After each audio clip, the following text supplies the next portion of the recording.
Hello and a good Friday evening to you. Welcome to the National Aquatic Centre here in Dublin for our second set of finals at the 2022 Irish Winter Championships. John Kenny, along with India McGlynn and David Thompson, bringing you coverage of this evening's final session. A venue that's buzzing today. Big news earlier on from the NAC wasn't actually what we witnessed in the pool, but rather the announcement that Swim Ireland and the National Aquatic Centre will host the inaugural Under-23 European Championships in August of next year. The venue had hosted in the past the 2003 European Championships, more recently the European Para Championships back in 2018. A LEN delegation, the governing body of Europe, was in Ireland recently to meet with Swim Ireland representatives to rubber stamp that meet, which will take place from the 10th to the 13th of August next year. And with Daniel Whiffen blazing a trail yesterday in the 800 freestyle, he's back again in the pool tomorrow for the 400 freestyle. It really has been a busy and productive week for Swim Ireland and the NAC, and a very successful meet so far. It's been really busy, over 500 swimmers competing across 3 days of competition. The first and second day were cut into 3 sessions because we had 800s and 1500s in the middle of the afternoon, but the finals now concentrated on the evening at 5 o'clock, and tomorrow we've got heats at 9:30 in the morning and a 5 o'clock start for the remainder of the session. So what have we got this evening? Well, we've got the 100 metres backstroke. We've been breaking these down into C, B and A finals. So 100 backstroke for men, well, women to start with, and then the men will get their opportunity to shine. We moved on then to the 400 metres individual medley. They've decided to do C, B and A finals in both the women's and the men's. Then the 50 butterfly, but no C, B and A finals there. It's just straight finals for the men's and the women's. Then we move on to the 200 metres freestyle, back to C, B and A finals for both the women and the men. Turning over the page, we go on to the 200 breaststroke for men and women, C, B and A finals to wrap up the proceedings today. And we will have some medal presentations to bring you in between as well. So a busy programme, India, to bring you through. But that was good news today about the inclusion of Ireland for the Under-23 Championships next year. It's nice to bring an international event to our shores. Yeah, it's extremely exciting to have the European Championships coming now next August in 2023. We've had some brilliant swimmers, like I said earlier on before. We've got some amazing swimmers here in Ireland, but I think even bringing a championships here to Ireland itself is really going to open up and prove that Ireland really is on the map. We've kind of proved that this weekend as well, with Daniel Whiffen breaking the first person to break that European senior record. So it'll be exciting to see what swimmers we're going to have, what team we're going to have coming into that European Championships in 2023. And in terms of this evening, David, we've got some interesting swimmers in the water. It's good to see Ellen Walsh back again. They produced something pretty special this morning, I thought, in the couple of races she was in. She's in 2 finals this evening, obviously recovering from a year of sickness and injury, which forced her to miss the European Championships. But she seems to be just getting back to her best, and hopefully we can see maybe improved performances in finals this evening from her. Yeah, 100%. You know, the Olympian from 2021, the 200 medley. So great to see her back in the water and, you know, performing again. Short course is a great way for her to, you know, just dust off the cobwebs and get back into the swing of things. All right, we're going to start then with the women's 100 metres backstroke. This is the C final. You would have seen the list of those who came out of the heats to emerge into this C final. 4 lengths of the pool. And away they go with Lawless in 1 from Wexford, and Humphreys from Larne in 2, Rogers of Trojan in 3, Antonio Seck, Sunday as well, the 15-year-old, is in lane 4. Sophia Quigley is in lane 5 from Ards, then another 15-year-old from City of Derry in Maeve McLean, Amy Russell in 7, and then it's Shoma Brady in Lisburn in lane number 8. Lane 2 has got the early start here, and we'll lead at the 50s. That's Louisa Humphreys, 31.06. Yeah, we've got a great race here, pretty much less than a second between 7 of our swimmers. Then we've got Sheba Brady there coming in with a PB with a 1:31.92. It still seems like it's an even field. Got lane 2 taking it out nice and strong. Lane 2 there, Louisa Humphreys from Larne, the 15-year-old. But it looks like we've got a comeback here in lane 5 too from Sophia Quigley. It looks like a strong race, definitely going to be going faster than this morning. Humphreys had the early lead, but she's lost it towards the end of the race. Held on though, but took second place.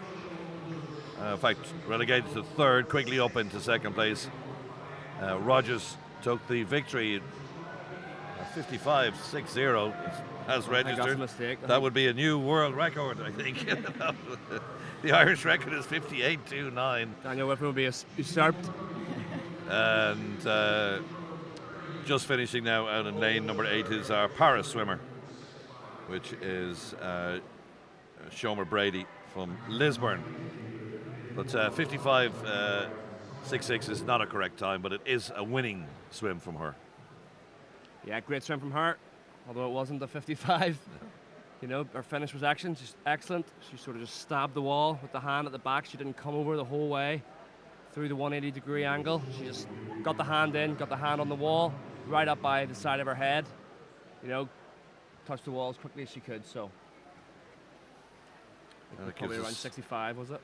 Something like that. They're don't have the times up on the board yet after that. I think they're just readjusting the times on the big screen, which you cannot see. It's actually where that camera position is locked just in front of the big screen. But there's our competitors then for the next race, which is the B final of the 100 backstroke.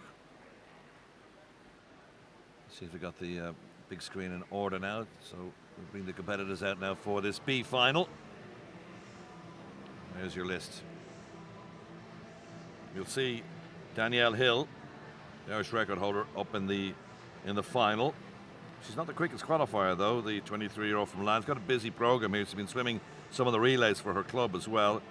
The fastest qualifier is Maria Godden from Kilkenny, who swims out of the National Centre in Limerick, the 20-year-old. Just shy of 60 seconds. She obviously hope to go sub 60 in the final after this B runoff. A small haul in one from Trojan. And we've got Aoife Doran, I should say, Aoife Doran in lane number 1. Izzy McGrath in 2, Shannon Byrne and Niamh Putney, Rose Gubbins alongside her. And then we got Molly Nulty in 6, Laura Killen in 7. Roisin Ní the Irish Paralympian, goes in lane number 8. She too has been busy here and also competing for her club at Limerick in some of the relays. And it's Heather Fain out in lane number 9 for Dolphin. That's your 10 swimmers. Yeah, all these swimmers be looking to go faster than they did this morning. You know, they'll have looked back at either the live stream on the YouTube or their coaches will have videoed it, and there'll be certain things they'll want to improve on, little technical aspects. We have Niamh Putney from Ireland, the only girl in this race to have broken that 105 mark. Then we pretty much have an even field from there. But again, I remember Niamh from this morning. She had a strong race, so it'll be interesting to see if she can break that 104 as well. So again, 4 lengths of the pool for this B final. 100 backstroke for women.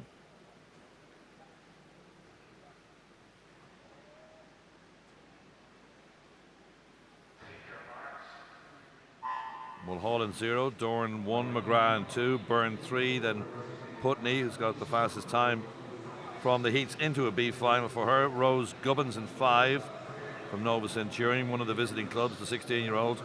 Molly Nulty, Killen, Ní and Fain across the pool. Top of the pool's pretty tight, but looks like lane 6, Molly Nulty. She's got the early start in the yellow cap from Swilly Seals, the 18-year-old, as they hit the 50.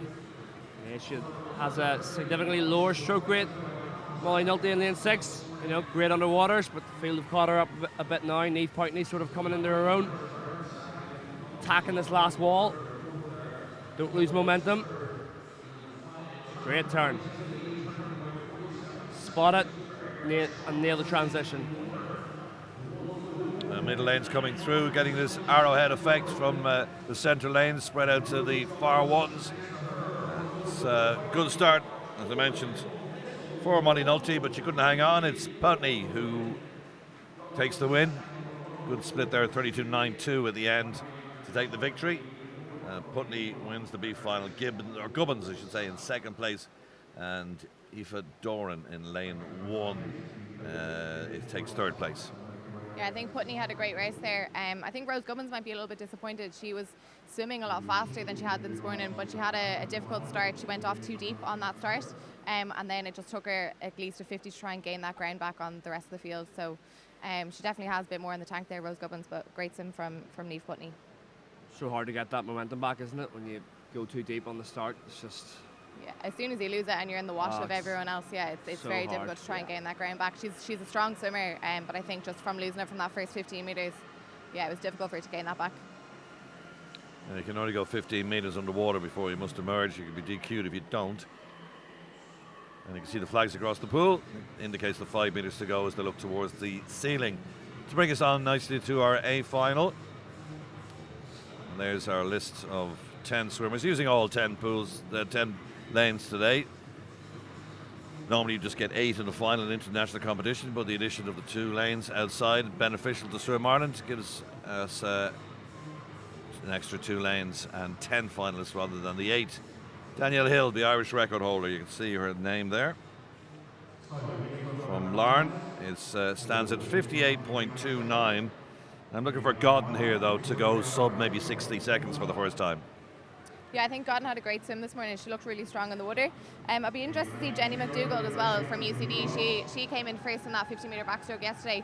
I think she looked a bit heavy in the water this morning, or maybe she just wasn't really attacking those walls, because she's usually really strong at hitting that 50-metre mark under the water, and she was only hitting about 8 or 9 on that heat swim. So it'd be interesting to see if she can really attack the 15 metres, because if she can, she's very strong under the water, so she would definitely be up in the race as well.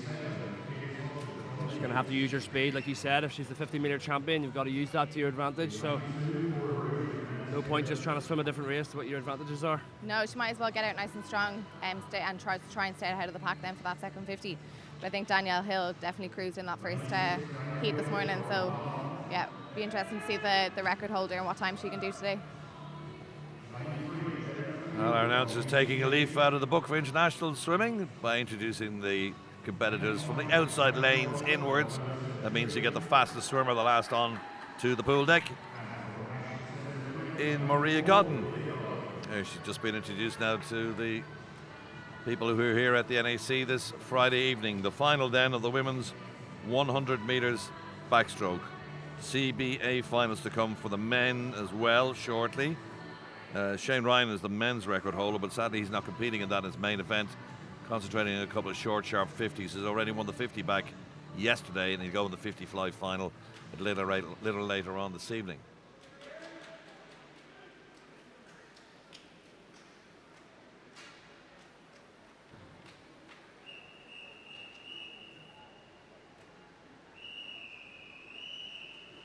Swimmers called to the water.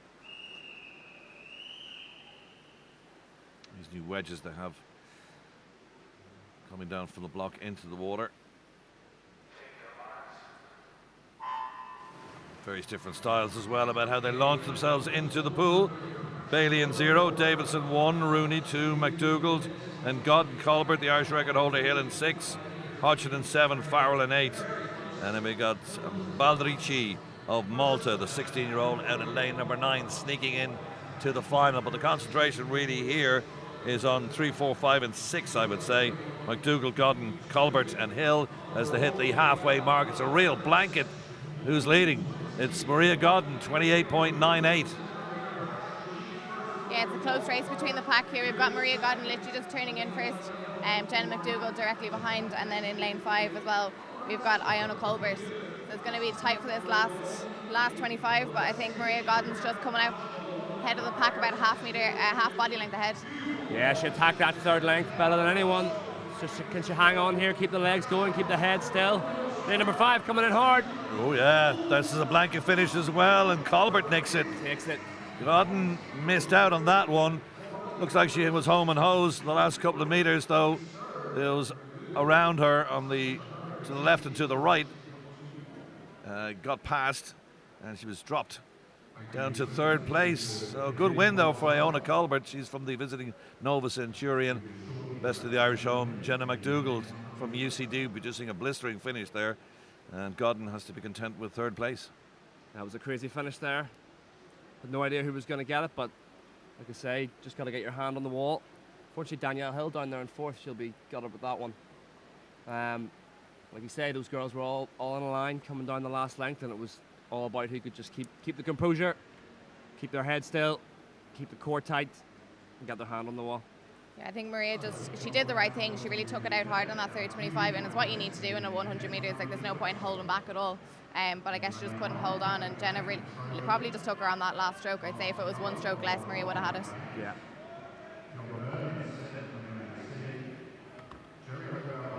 So we're moving on now to the men's.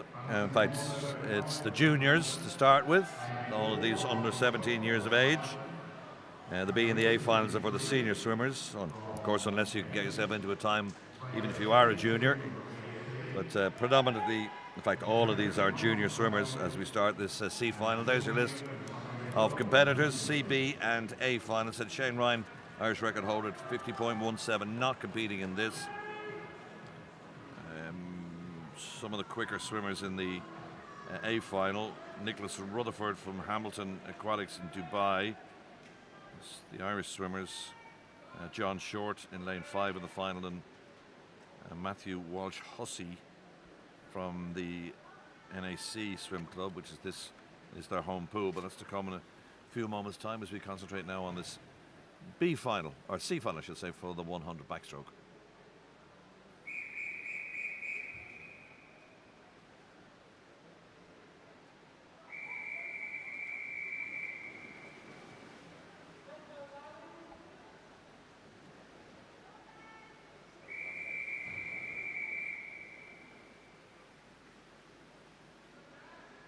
That was a tense moment just before the off.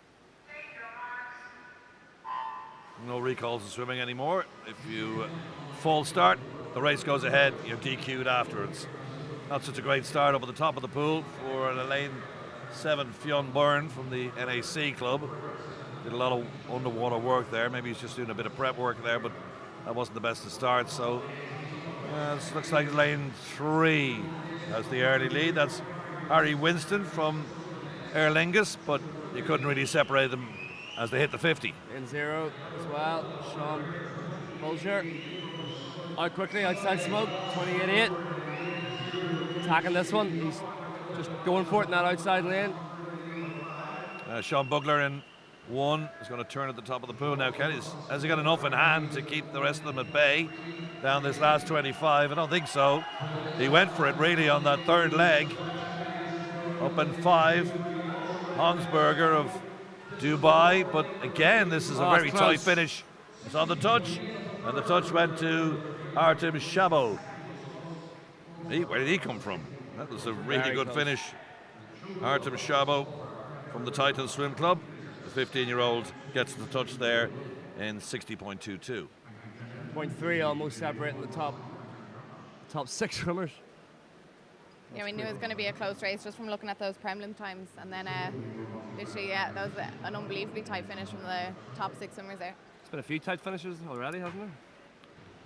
We saw Sean Bugler there, the outside smokers, you referred to him in lane 0, closest to the camera. He doesn't look very happy there, does he, in lane 4? Artem Shabo, but he did at least get the win. But we mentioned Sean Bugler, who was out in lane 0. He actually led with 25 to go, and he only finished 5th. So, as you mentioned, very tight finishes so far in the men's and women's so far. Yeah, well, the race isn't 75; it's 100. So nobody remembers if you're leading at 75, but you've got to put yourself in the right position. A lot of these swimmers will be looking at, on the stream. If you watch, you'll see a lot of swimmers will enter at sort of a different point in the water. Some of them will, after they take their marks, will really hoist themselves up really, really high. They'll get their whole bodies out of the water. Some will just, hoist themselves up a wee bit. But the whole point, the whole ideal backstroke start is getting your whole body out of the water and have your feet drag as little as possible over the surface of the water. It's cool even just to see that strength, isn't it, in a swimmer, to be able just to hold your body position up, keeping that back completely flat, and then actually being able to project yourself off the wall, like right up out of the water, getting straight into that 50-metre mark.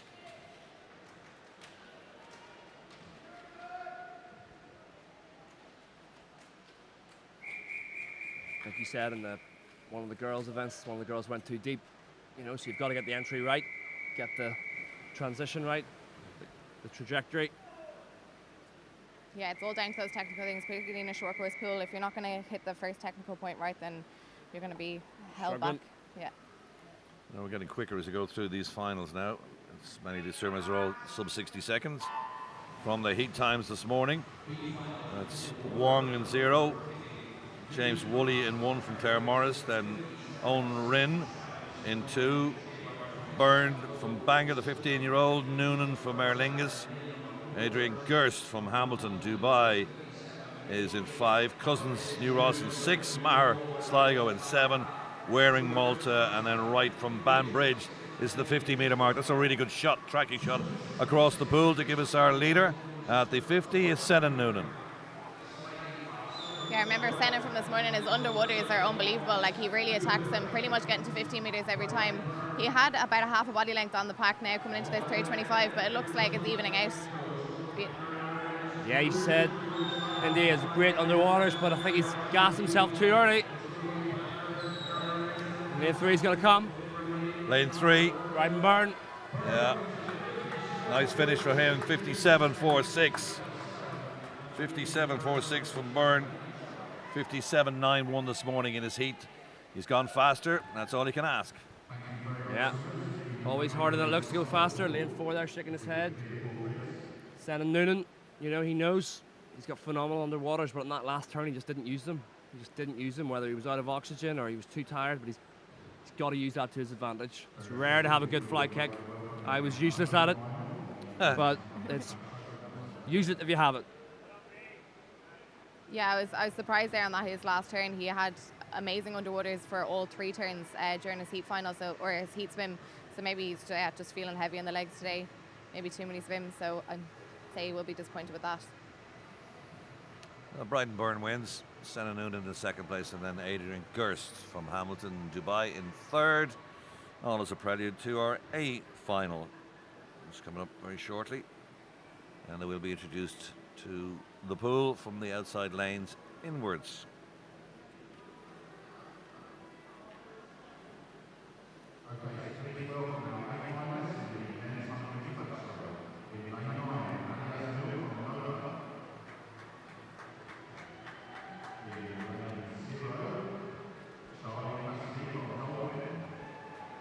It's a fine complex, this.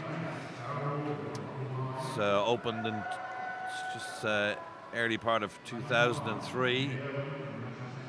Hosted the European Short Course Championships in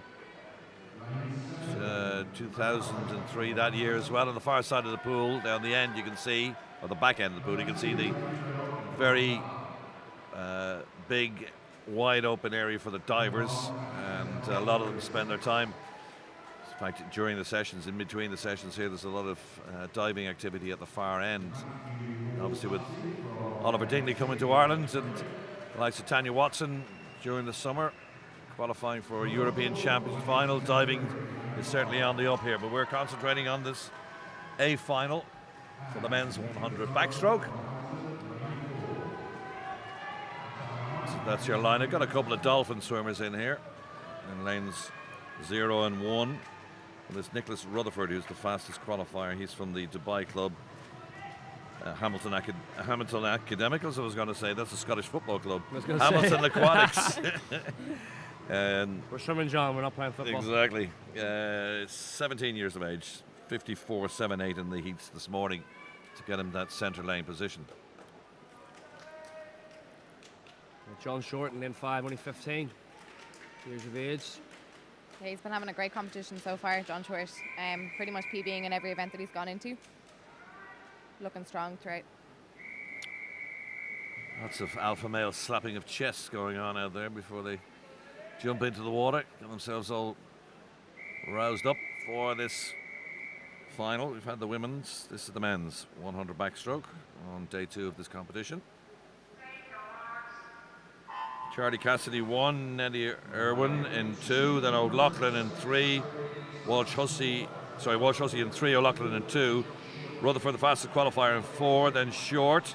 Can he turn over the visiting Hamilton Aquatic swimmer? He's in 5, Adam Barnes 6, Safi 7, Morgan 8, and now Azamil from Nova Centurion out in lane number 9, 50 metres through. And Rutherford has a slight lead, not by much, 0.09 of a second. O'Loughlin second short in third place. Yeah, very close again. All the middle lanes as expected. Really similar to the girls, isn't it? You know, it's who's going to transition this last turn the best. Looking at the minute, like lane 5, John Short, we mentioned him before, he's pulling away. He is John pulling Short away. going to take it comfortably. Last 5 for him is very Lovely. good. Yeah, nice swim, John Short. Great swim. We all thought Nicholas Rutherford would be the one, but Short took it home very strongly. Look at that split time, 27.83, and he wins in a 54.43.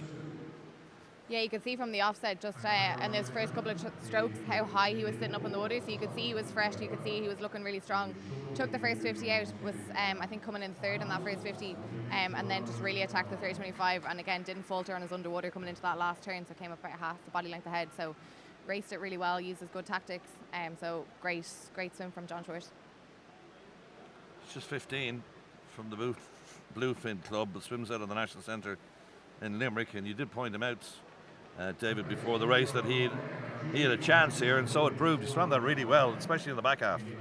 Yeah, definitely. You know, he came off that. I called it as they all turned. It was whoever was going to have that transition the best off that last turn, and he just looked like he accelerated coming out of that turn. He just didn't look back. You know, so that backstroke's a lot of it's down to fitness as well. It's a lot more aerobic than the other strokes. You know, definitely your legs come into it a lot differently because kicking on your back is very different to kicking on your front. But yeah, brilliant swim, and no doubt we'll see more of him in the rest of the meet. But to be a national champion at 15 is great, isn't it? Yeah, absolutely. And that's the one thing you have to remember here. Even though we do have visiting clubs, any of the visiting clubs who get medals are commemorative, whereas the Irish swimmers are swimming for national titles. And at 15, yeah, get your first national title under your belt, and a decent one too with a decent time, 54.43. Suggests that if he sticks with it, it could be one for the future. Anyway, that's the 100 backstroke done and dusted. Moving on now to the 400 metres individual medley. All 4 strokes involved here. We've got a C, B and A final. Looks like we're missing lane 6. One of our Cookstown swimmers is not competing in this, and also lane 9 is absent. And so that leaves us with the 8 swimmers of Shauna Murphy in 0, Eva Hand in 1, Connery in 2, Dable in 3, Hickman, Cater, then the empty lane for 6, Eva Walsh and Aoife Ferrick in lane number 8. But things can change radically in this race, folks, because it's a 400 IM, so all 4 strokes involved, and they'll do 100 of each, starting with the butterfly. Yeah, Chloe Dapewell taking it out strong on the fly. She must be a good butterflyer. It's no point in sprinting at the start of a 400 IM, so she must feel comfortable, she must feel relaxed, just taking it out nice and strong in that clear water. But like you said, John, it can change completely. So if you've got a strong back roll or definitely a strong breaststroke, if you can touch first in the breaststroke and just hold on to the front roll, it's anyone's game. Yeah, again, we're seeing a lot of the Nova Centurion swimmers in these distance events. So they're coming over to take over. Move on to the backstroke. A nice close-up shot there of Chloe Daybell as she came into the wall to end the first 100. You find generally that these swimmers are okay on the fly, back, and the freestyle. It's the breaststroke leg that really sorts them out, and that's coming up next. Yeah, You're generally either a breaststroke or you're not, aren't you? And it's like, I was absolutely awful at breaststroke. But yeah, they're good at breaststroke or you're good at the others. Isn't that usually the way? pretty much, yeah, and it's an interesting race as well, because there's no need to, if you're a strong breaststroker, there's no need really to stress on losing a little bit of ground on those first 200 meters, because in the first 200, like, that's when people are going to start to fatigue. So if you have got that strong breaststroke, you can really start to pick up on that ground when everyone else is struggling to try and keep the ground up there.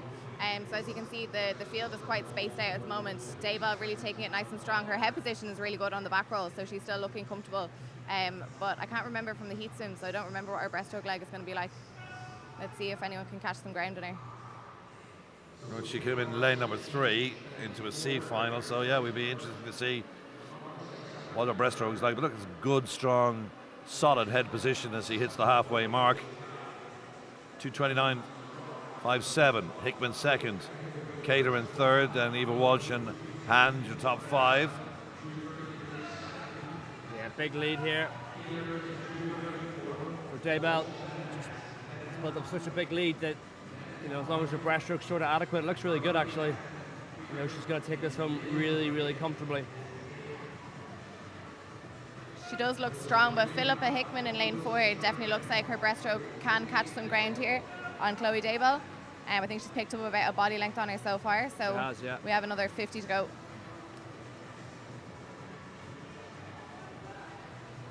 Skills at this point of a 400 IM are going to be so important. You're going to be tired, you're going to want to take a big breath at the wall, but so important to just get the hand to feet speed really quick in those turns, and don't let your skills go to trash, especially at the end of a 400 medley. She looks like she's not going to take any prisoners here. It's difficult to lead out that 400 IM as well, because especially on the breaststroke leg, you can see who you're looking to catch if you have your head up, and you can see who's out in front of you. But when you're in the lead and you don't know who's coming up behind you, so trying to hold that ground. But Daybell seems to be doing it quite well. Hickman hasn't caught any more ground in her in the second 50, so if she can turn and hold on with this last 100, she'll be taking the title of that C final. Last 100 then, into the freestyle leg, and she's got a considerable lead here now. Chloe Daybell won't be caught. Popped into 52.9 there, that's 42.9 I should say, and that wasn't a bad last 50 for her on the breaststroke leg. Didn't question that she have it on the breaststroke, but obviously she has. She's shown a clean pair of heels to everybody else. Hickman is in second place as they come down with 50 meters to go, and that's going to be the top 2 in this C final.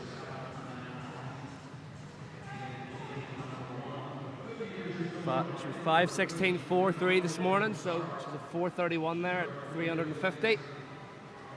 Should be a good bit faster than this morning, barring anything crazy. Yeah, she can see the end now.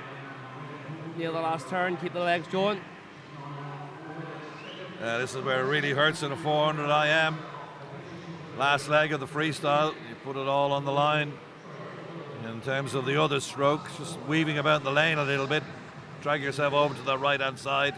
5 minutes to swim. Finish. And sprint finish for her. And the winning time of 5:07.63. It's considerably faster than her heat time this morning. And that kind of time would have got her into a B final. Yeah, much faster swimming than this morning. She must be happy with that. It's even just an achievement having to swim 400s IM in the one day. So to be able to take it out nice and strong, get into the C final, and then still smash the time that you did in the heat for a second time in the one day it's very impressive. Impressive swimming. Yeah, tough turnaround that, to do that twice in one day. So the management of effort, especially in the heats, is so important. We mentioned that earlier. So majority of swimmers there are going faster than this morning. Good to see.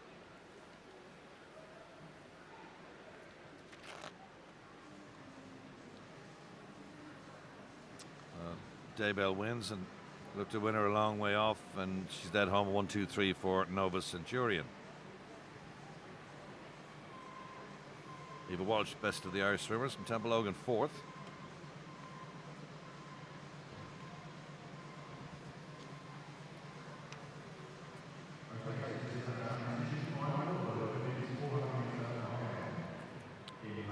A lot going on there behind the Swim Ireland banner there. You can see at the back where the swimmers are walking out. That's the warm-up area. A lot of swimmers we can see from here are doing, you know, dry land pre-pool exercises, whether it's medicine ball slams, jumps, to get the body primed for racing. So it's not only warm-ups in the pool, but it's also on land, you know, jumping, stretching, different things like that to keep the body warm. Yeah, it's about getting those explosive, like, powerful moves in as well. Like, people kind of forget that, like, even just a start off the block, it's like it's using a lot of muscles, it's using a lot of fast twitch fibers. Yeah, it's pretty much just a max jump. So trying to get those powerful explosive movements from doing your dry land before you come into a race, it's extremely important. There's people skipping, people jumping. It's like a gym over there. Just join in. Yeah. You trying to tell me something? No, I said we should join in, not you. That's our B final then, or they call it the transition final.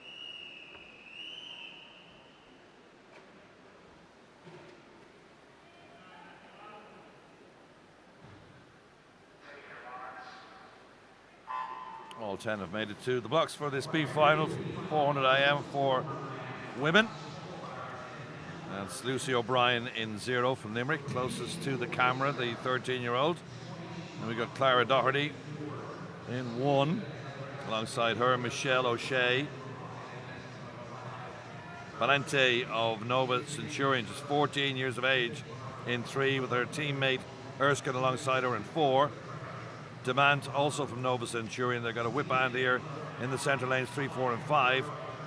And we got McNamara from Lisburn, Ruth Kelly from New Ross.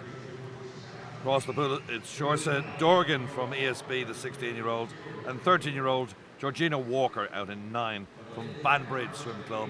Again, it is a 400 IM, so watch for things to change throughout this race. B final, 400 IM for women. Yeah, like David said, we've got 3 Nova Centurion swimmers in those middle lanes. They really do focus on kind of the longer distance and I guess middle distance IM swimming. Really strong here. You can see in lane 4 there, we've got Emma turning in strong in a 106 in the 100 fly. Must have felt comfortable to her. And then her teammates just coming up behind her, about 2 body lengths behind her as well. Yeah, really, really comfortable. Look, way ahead of the field. So, was taking this side. Maybe she's took it too easy this morning, and that's why she missed the A final, because she's considerably far ahead after only 125 metres. So just maintaining that leg kick. You see the leg kick's not head bobbing a wee bit. The leg kick doesn't need to be too strong on this backstroke leg. It just needs to be sort of there, just sort of ticking over.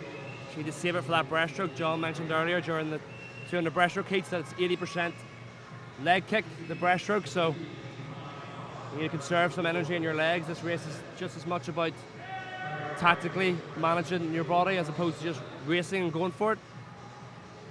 But she streaks ahead anyways, isn't she? Yeah, it used to be the case when you came into the wall on a backstroke, you just touch the wall and spin, but they've introduced flopping onto your stomach and spinning around like you would on a freestyle. Yeah.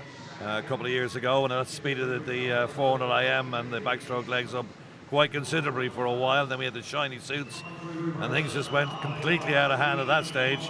So we're back to the textiles again, but that transition turn is still there. But she's miles out in front and not going to be caught. Do you know what the biggest drop in swimming was? What the biggest time frame was? It was when they introduced gutters to the sides of the pool. I'll take away the wash. Yeah, take away the wash. Yeah. Before it was just like a tub and the water was just moving side to side. Yeah. So when they introduced gutters, take away the wash. World records plummeted. Well, you consider that swimming is all about tenths, points of a second as well. Every little advantage helps. Absolutely. She's miles clear here. Camera person's having a hard time getting everyone in shot. Yeah, Emma's straight ahead now at this point. She had a really strong fly and a really strong back row, so she's put herself significantly into the lead here. She must have taken that heat swim a little bit too easy, I guess, this morning. But she might as well use this B final now. She's not, I guess, racing the rest of the field here. She's just racing the clock. So I'd say she's going to smash the heat time that she's put in. She'll come in on 4:54.33. Turning on that breaststroke leg, she's coming in at about 3:46.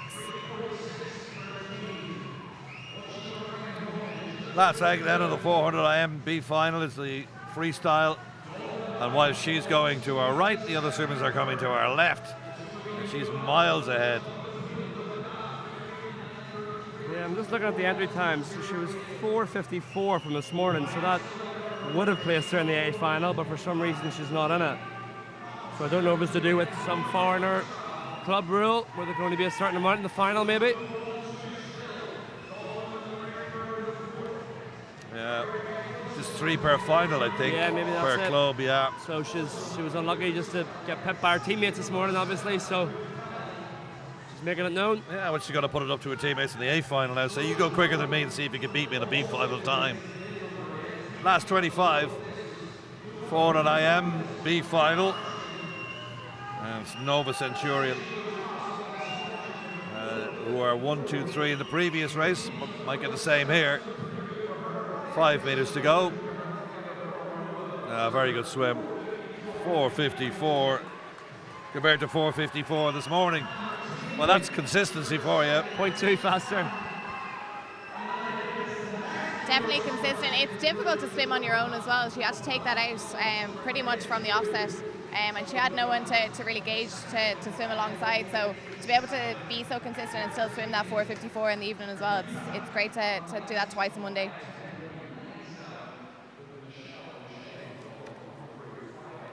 Well, that hurt. Yeah. You can see the three Nova Centurion swimmers in the green caps in the middle lane there. This distance event really is all about our visiting swimmers through the C, B, and into the A final. So again, a 1, 2, 3 for Nova. Michelle O'Shea, the best of the Irish swimmers, home for Dolphin in 4th. Yeah, great swim. 4:54, like John said, same as this morning. So just backed it up, went faster. That's all that matters. But yeah, that must be a two foreigners per final maybe, or something like that, because there's 2 City of Leeds swimmers in this A final. Well, there's only one. Oh, I'm a Nova Centurion, sorry, I'm blind. Yeah. So maybe it's 3, yeah, sorry, excuse me. We'll have an interesting race now for the next swim. We had Leah Schlossen from City of Leeds. I don't actually remember her having a poor stroke in that heat swim, so she looked really strong. Yeah. Maybe she can break that 4:46, bring it down even further. So a process of elimination, I think, is 3 visiting swimmers per final. Yeah, Doesn't matter where you're from. Yeah. Yeah. Yeah.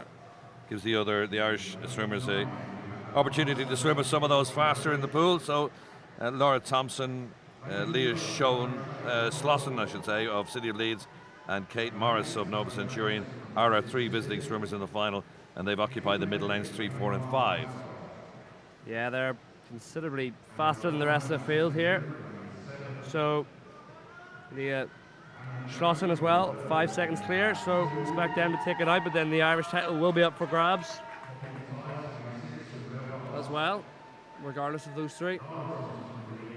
Yeah, we had Poppy Matthews. I think she's our fastest Irish swimmer going in this morning. She looks really strong. She looked really comfortable. Her breaststroke leg was actually where she caught up a lot of ground in her heat swim. So she's beside those 3 international swimmers here. So yeah, we might see she might be able to hold on. Ellen Walsh is the Irish record holder, but she's not competing in this event. I was about to ask you who was. Yeah, Ellen Walsh. Ellen Walsh, yeah.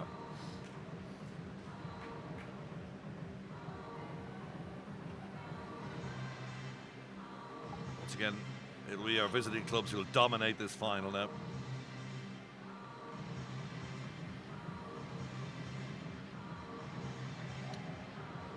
Lengths of the pool in the 25-meter pool in the women's 400 meters individual medley. This is the final.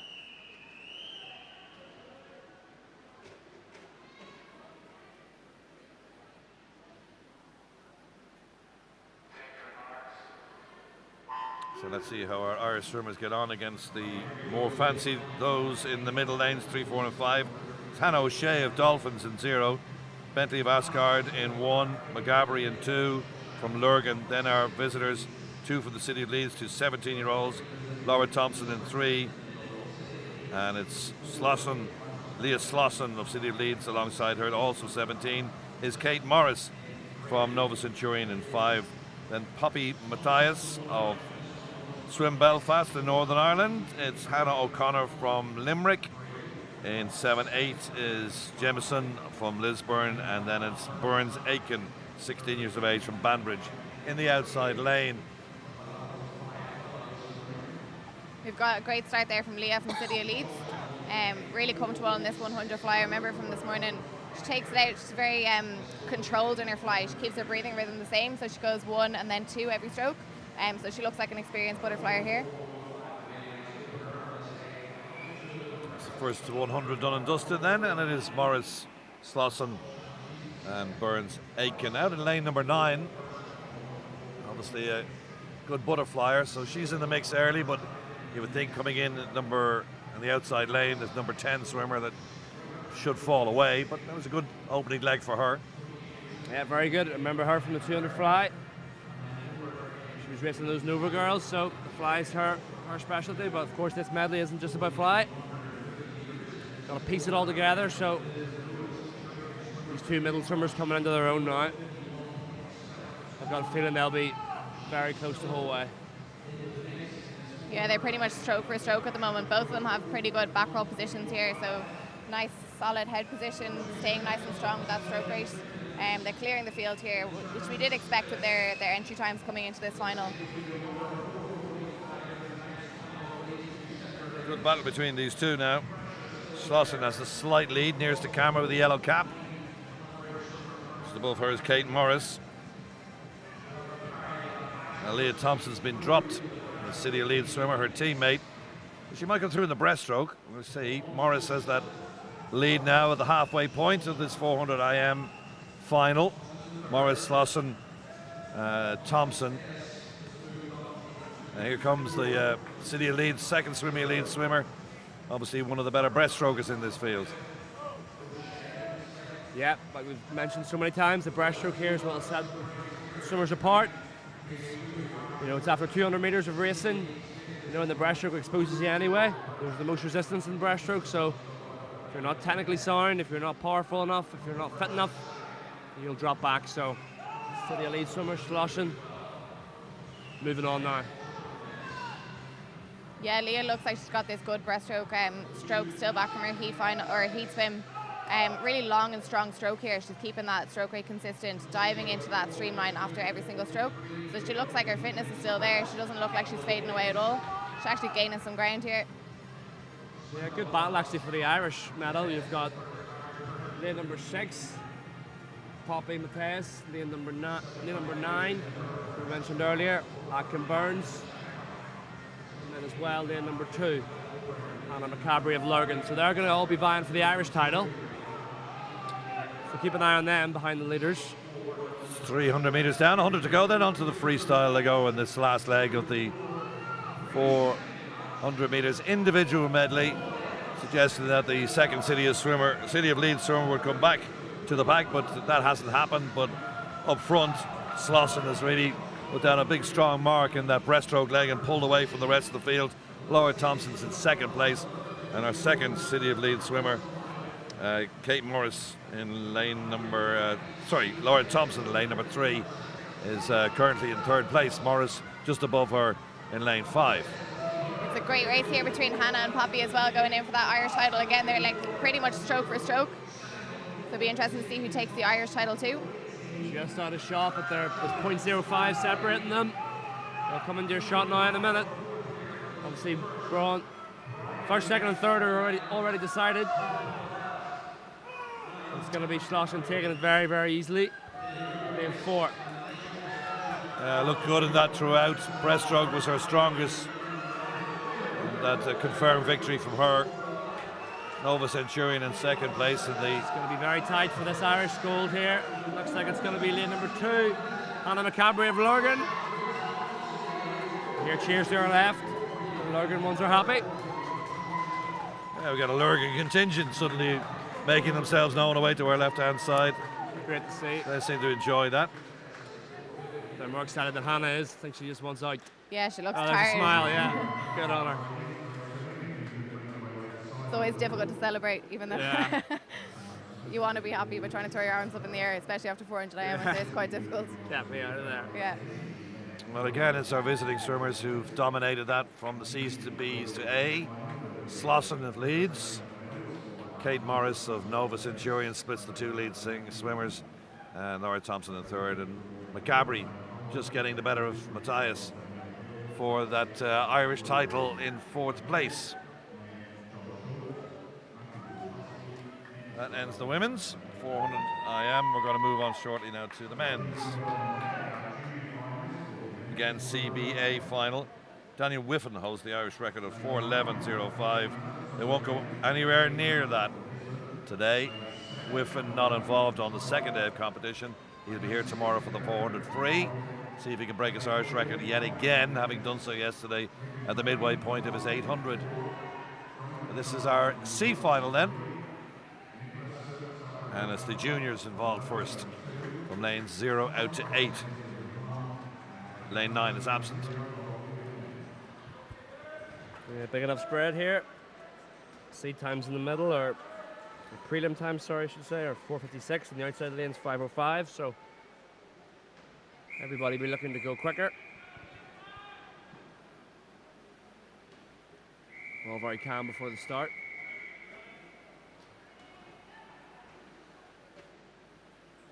Well, it may only be a C final, but it's a big day in the life of these juniors. Standing up the blocks, standing up for the first time for a national final. It may be a C, as I said, but it's putting in the spotlight. 4 strokes again involved, and it's Cudahy of Kilkenny in 0, Price 1 from Lisburn, 2, Sacco Polava of Nova Centurion, 14 years of age, then Donica McCarthy in 3, Ricky Fain in 4 from Dolphin, David Coyne in 5, Ben Merrigan of Dolphin in 6, Conor Lanigan in 7 from Trident, and the Lisburn swimmer Aidan Mallet is in lane number 8. We're on the butterfly. First leg of this 400 IM. It's their C final for the juniors. Yeah, like David said, it's probably about 5 or 6 seconds of separating the field here, but over a 400, especially a 400 IM, it's really not actually that much. So at the moment, we have lane 7 taking the lead in that 100 fly. Like we said before, in the women's 400, it's difficult to call from the offset because everyone's got their different strokes, everyone's got their different strengths. But yeah, maintaining that lead from the offset and staying out of everyone's wash. Good start there for lane 7. So Conor Lanigan. Good start from Conor Lanigan there. He's obviously a good butterflyer and takes him into the lead as they go into the backstroke. Can he hang on? Suggestion is unlikely considering he's out on one of the outside lanes, but a very good start for him on that butterfly. Backstroke does not seem to be his stroke though. No, we'll see. Great butterfly leg, but like I said, it's all 4. You got to piece all 4 of them together. It's probably the toughest event in our sport, this 400 medley. That's why nobody wants to do it. So, but hey, if you can get it right, you are the most complete swimmer if you can do all 4 strokes in a 400 medley. So, all these kids will know that. This backstroke leg, it's always find the backstroke leg in a 400 medley very, very difficult, very strange, because you want to begin to push it on, but you've got to sort of save yourself with a breaststroke. So it's just sort of about maintaining that. So they're coming into the 200, the halfway mark now. Just look how low in the water he is. Yeah. Very low. He turns to the 200. That's Ben Merrigan of Dolphin. He's taking over the lead. Thomas Price of lane 1, close to camera, the red cap, came into the picture over that backstroke leg, and now onto the breaststroke.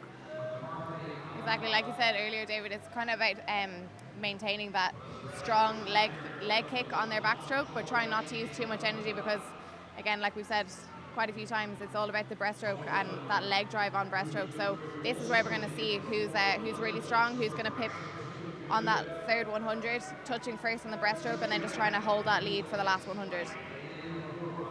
Yeah, lane 4 sort of taking charge here. Ricky Fain, Dolphin, very sort of low head position on his breaststroke. His head doesn't come out much at all. It's all moving forward. He keeps it all sort of steady. There's some of those guys above him coming up much higher.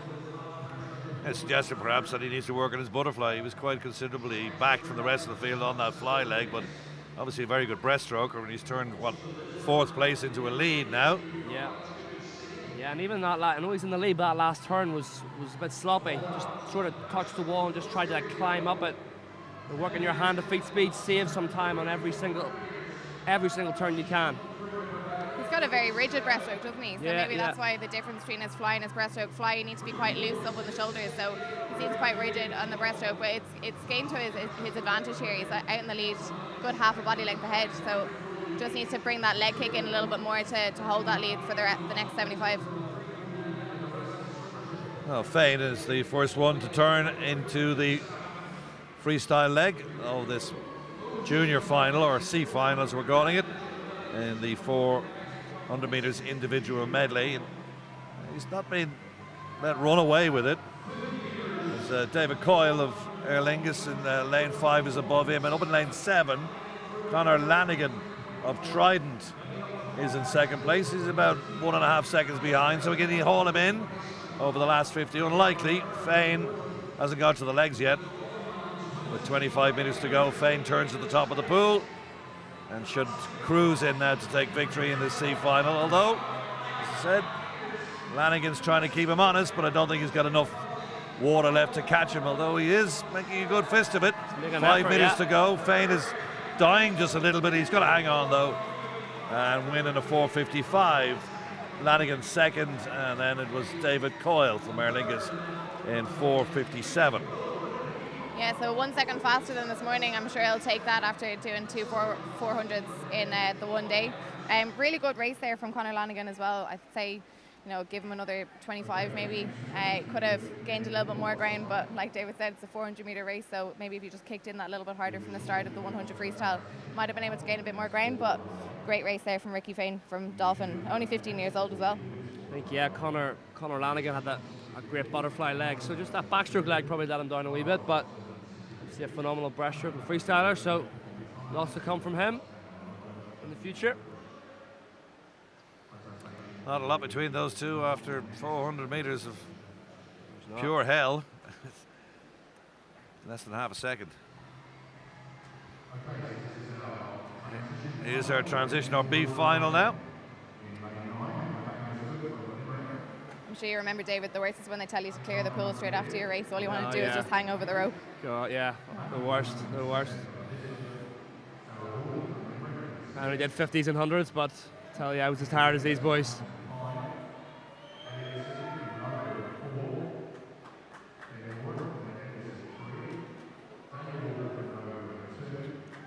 See, on to the B final now.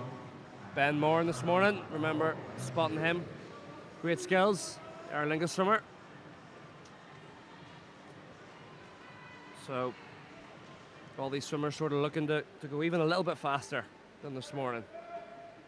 Pick up small details here and there. That might just be improving your time to 15, and that's, if you're 0.5 faster to 15, well, you're 0.5 faster overall. That's the thing with the 400s you mentioned, Dave. You've got to put it all together, don't you? It's in little blocks and little increments as you go through the different strokes, trying to put it all together as one race, especially on the backstroke, as you mentioned there. You think this is the time maybe you should push, but you need something left in reserve for the second half of the race, especially the breaststroke. Yeah, it's very easy probably to switch off on the backstroke because you've done the fly, you've done the 4 legs fly. You sort of think, all right, break now, backstroke, but you just got to maintain that sort of purpose to the stroke as opposed to overly pushing it.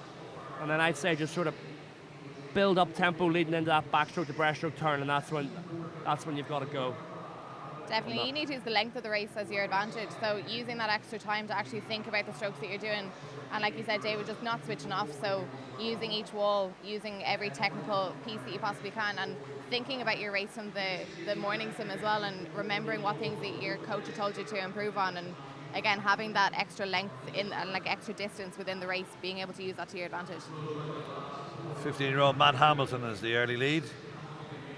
He's out in lane 7, the red cap. 50 to go on this, or 25 to go, beg your pardon, on this first leg, the butterfly, in this B final. Barrett in 0, Burke Carey in 1, Walker, Ben Moran, Sibley of Nova Centurion in 4, Gerst of Hamilton in 5, then Horgan, Matthew Hamilton from Lisburn, McAleer and Cook of Limerick out in the top lane, lane 9. Moran leads. Onto the backstroke they go. Yeah, so just trying to set the stroke now on the backstroke. It'll be very hectic doing a 400 IN short course in comparison to the long course because of all those turns. Probably hard to set your stroke because you're just... I always preferred racing long course Indy. I don't know about you because I just could set my stroke up and I didn't have to worry about the turns. It's a lot more sort of probably all over the place short course. Yeah, definitely. I think for yourself and myself, we were both sprinters, so kind of for those 50 metres, it's pretty much put your head down, don't breathe, and sprint into the wall. So probably less thinking about turns. But same with the 100 metres, swimming 100 fly, swimming 100 front crawl, just having to think about the one turn, just hitting it nice and hard and flipping off. But yeah, in a 400 metres here, when we've got 16 lengths, they've got a lot of technical work to think of. So really trying to attack every single wall. And again, we've talked about the oxygen depletion before. So again, trying not to think about how sore their muscles hurt, but really thinking about their stroke on every turn. Halfway, they're obviously all doing that backstroke to breaststroke flip turn now, which actually hasn't been around that long, under 10 years. I've just seen this previously. There's a good, nice close-up shot, tracking shot there of a leader Aidan Gerst of the Hamilton Club with the orange cap on. He can pick points in the ceiling just to give him the indication of keeping a straight line on the backstroke. It's extremely difficult during the summer at the European Swimming Championships outdoors. There's clouds above your head, so you couldn't pick that line in the clouds. So you had to pick something to give yourself an indication. Like a rope over the lanes, no? Well, yeah, it can be. Not all the lanes had it. All lanes. So. Sure, I know when I was on training camps, you'd know when you're outdoors and you swim backstroke, even in warm-ups, I just pull on the lane rope on every stroke to make sure I wasn't going zigzagging. It's impossible, isn't it, to stay in a straight line? Straight marks down your shoulders, and just from like zigzagging on a, open top pools. Gerst has lost the lead here on the breaststroke leg. On one of our visiting swimmers, Nova Centurion. We've seen a lot of that green cap, haven't we, throughout this competition. And up in lane 9, Angus Cook of Limerick. Good breaststroke leg for him. And he's up into second place, the outside smoker. Onto the freestyle they go. He won't have enough to catch the leader, but can he hang on and perhaps nick a second place here?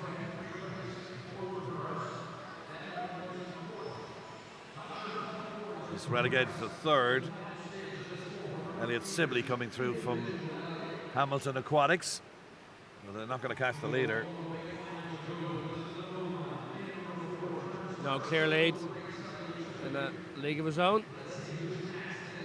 It's all about the clock now. It's looking like Ben Moran's going to take Angus up in lane 9. The Limerick swimmer is going to take the national title. You'll love that. Swimming against the wall there. It's going to be Elliot Sibley of Nova taking the win. Nothing to touch. 4:33.35. Yeah, nothing to touch Sibley in that race. And he got third. Well done. Down in lane number 9, Angus Cook of Limerick. Has he been given that? No, he hasn't. Ben Moran actually got third. Angus Cook, though, is going to get the national title, is he? Yes. So. Yeah. Great swim from Angus. I just don't think it registered there on the clock. No, you're right. Actually, you can see that Ben Moran has a 4:40 and he's got a 4:39. So he took third out in lane 9. I suppose they were so surprised that lane 9 would actually finish in that high up. But that was a good swim from him. The back half of the race held on. I thought he was going to just drain away, but he didn't. No, it was a great swim, especially coming out from lane 9 as well. You're pretty much swimming on your own. He was far away from those two lead swimmers, so he's pretty much swam his own race. And there we go. I think we have the official results there: 4:39.53. So an amazing drop off from this morning's time. Anyway, he must have taken it a little bit easy this morning. 4:55.59. So 16-second drop off from this morning. Second length. Wow. Well, let's see B final down now to the A final. Mark Sharonek from Limerick, the 27-year-old Scottish swimmer and NCAA champion from 2017, and also has picked up medals in Commonwealth Games. He's our fastest qualifier by some considerable distance and should easily take the victory here. Swimming actually for Limerick here because his dad is the high performance coach down there at the National Centre. And watch out for Caden McCarthy as well, though, alongside him in lane 3. Jack Casson as well. They're not as fast as Mark Sharonek, but they'll be in the mix for second and third. Yeah, definitely. Mark Sharonek, a world-class swimmer. His best time on this is actually a 4:02, which is frightening quick. You know, put that in perspective, the Irish senior record's 4:11. So he's, 4:02. Yeah, it's wow. Absolutely incredible time. Ridiculously quick. So if we we can get down around that we're in for something special. Yeah, we both said it this morning. He doesn't seem to have a stroke that he fails on at all. So very strong in all 4 strokes. Looked comfortable, looked strong this morning. So let's see how close he can get down to that 4:02. Yeah, just taking his time here to get ready. But he's a 4:13 long course, so that sort of puts it into perspective. So it'll be him against the clock, and it'll be if the Irish boys can hang with him even for a bit. You can see him here, he's really getting pumped up, ready for this race.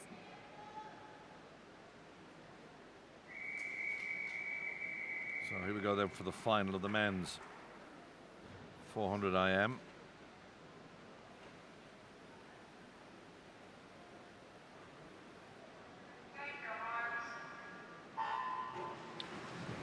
At 16 that's the pool then for this men's final. Now we have Cormac Rinn of Trident in 0, and Ronan Fahy in 1. Thomas Waring of Malta is in 2. Then McCarthy, Sharnak and Casson. Ronan Kilcoyne in 6. Hassan Shepler of Nova Centurion in 7. Daniel Kennedy in 8.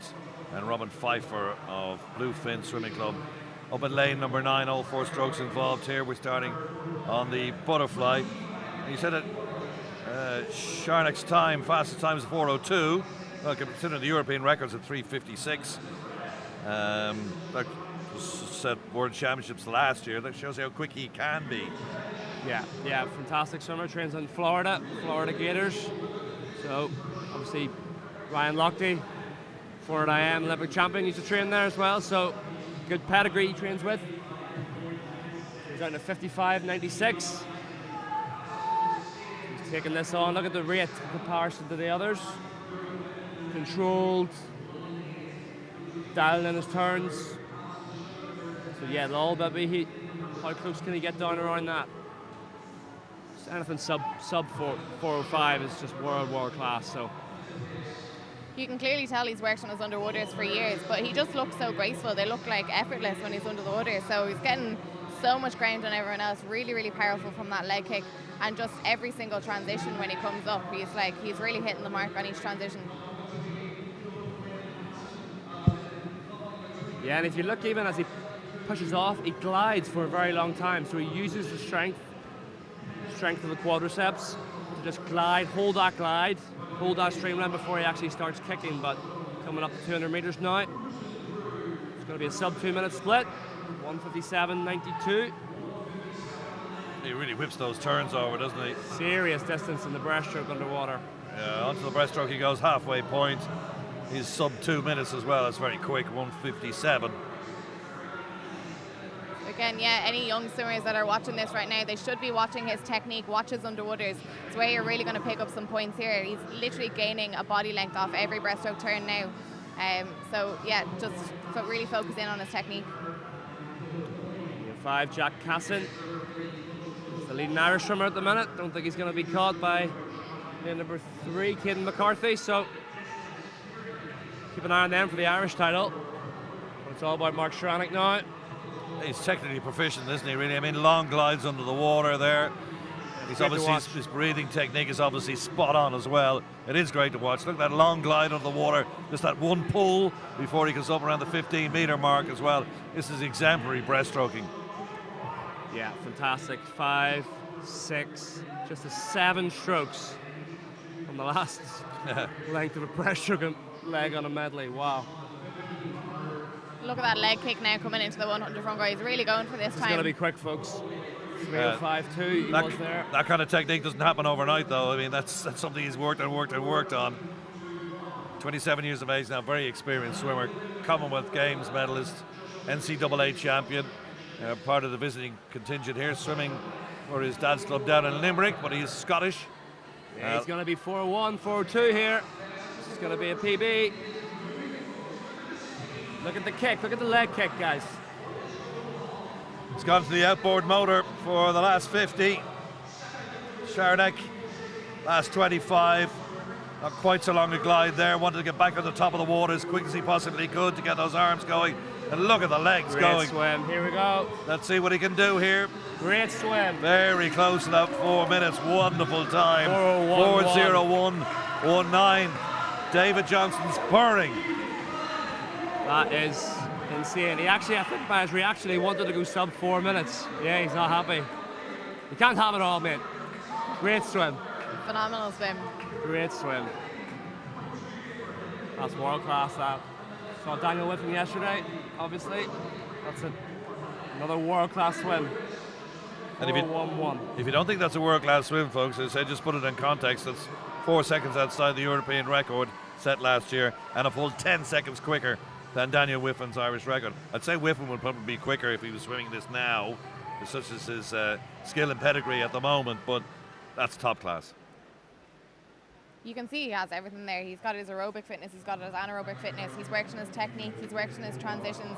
He is just a world-class athlete, so 4:01, incredible swim. You can see now he is disappointed. He clearly did want to break that 4 minutes, but even just taking, like you said, he's an experienced swimmer, he's 27 now, so to be dropping that amount of time in a 400 IM is still, it's a significant drop. Yeah, especially, I think he's 27, so to be PBing at 27 on a 400 medley is no easy feat, so he'll be back as well for the 200 free. I thought he might have pulled out of the 200 free tonight because of how much he went for it this morning, but no, he's going to give it another bash. So good time from Jack Ashton as well on that 4:15. He'll be happy enough with that, and Caden McCarthy in third. We're going to take a little break here from our commentary position and hand it down to our poolside commentators for our first set of medal presentations.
So we're moving on to a medal presentation for our women's 100-meter backstroke.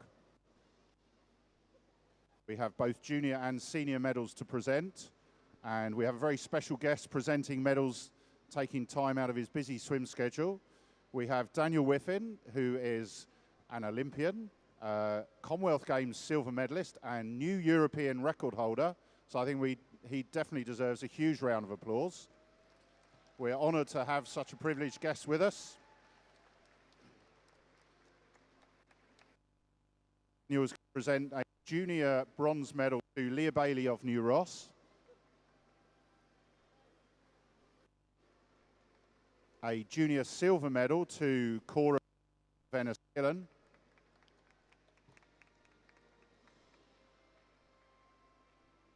and a junior gold medal to Grace Davison of Ards.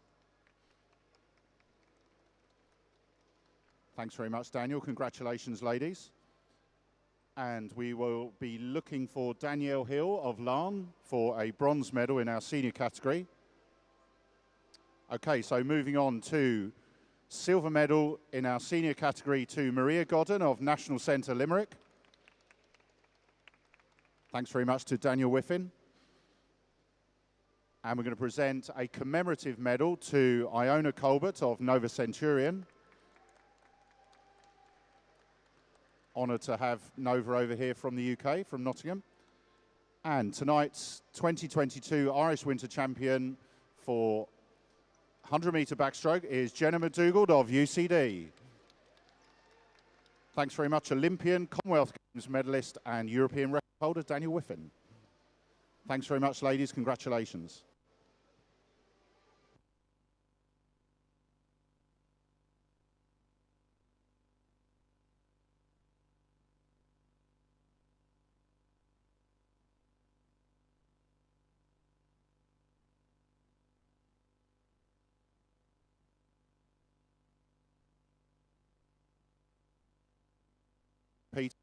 Are being presented Whiffin, current European record holder for 800 freestyle. He's going to present junior bronze to David O'Loughlin of Tala in the 100-metre backstroke. And junior silver to Matthew Walsh-Hussey of NAC.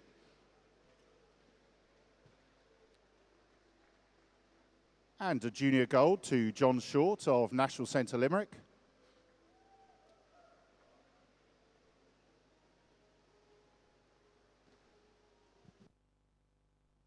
And a commemorative bronze in our senior category to Nicholas Rutherford of Hamilton.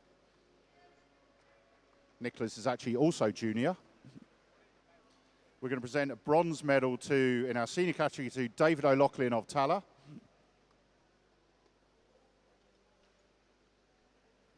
Thank you, Daniel. Silver to C. And 100-metre backstroke champion, Irish Winter Championship 22 is John Short from National Centre Limerick. Thanks very much, gentlemen. Thank you very much, Daniel.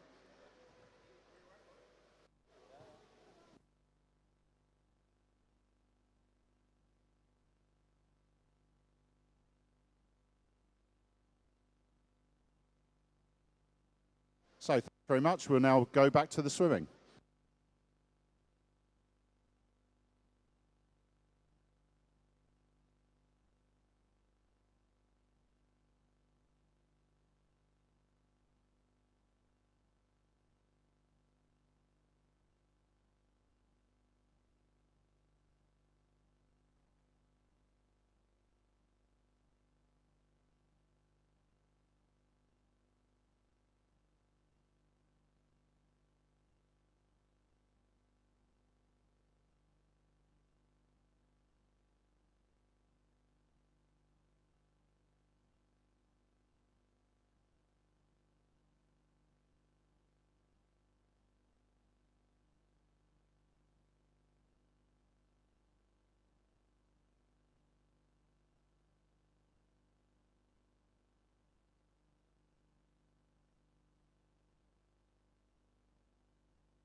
We've had our presentations then for the 100 backstroke, men and women, and we've had C finals, B finals.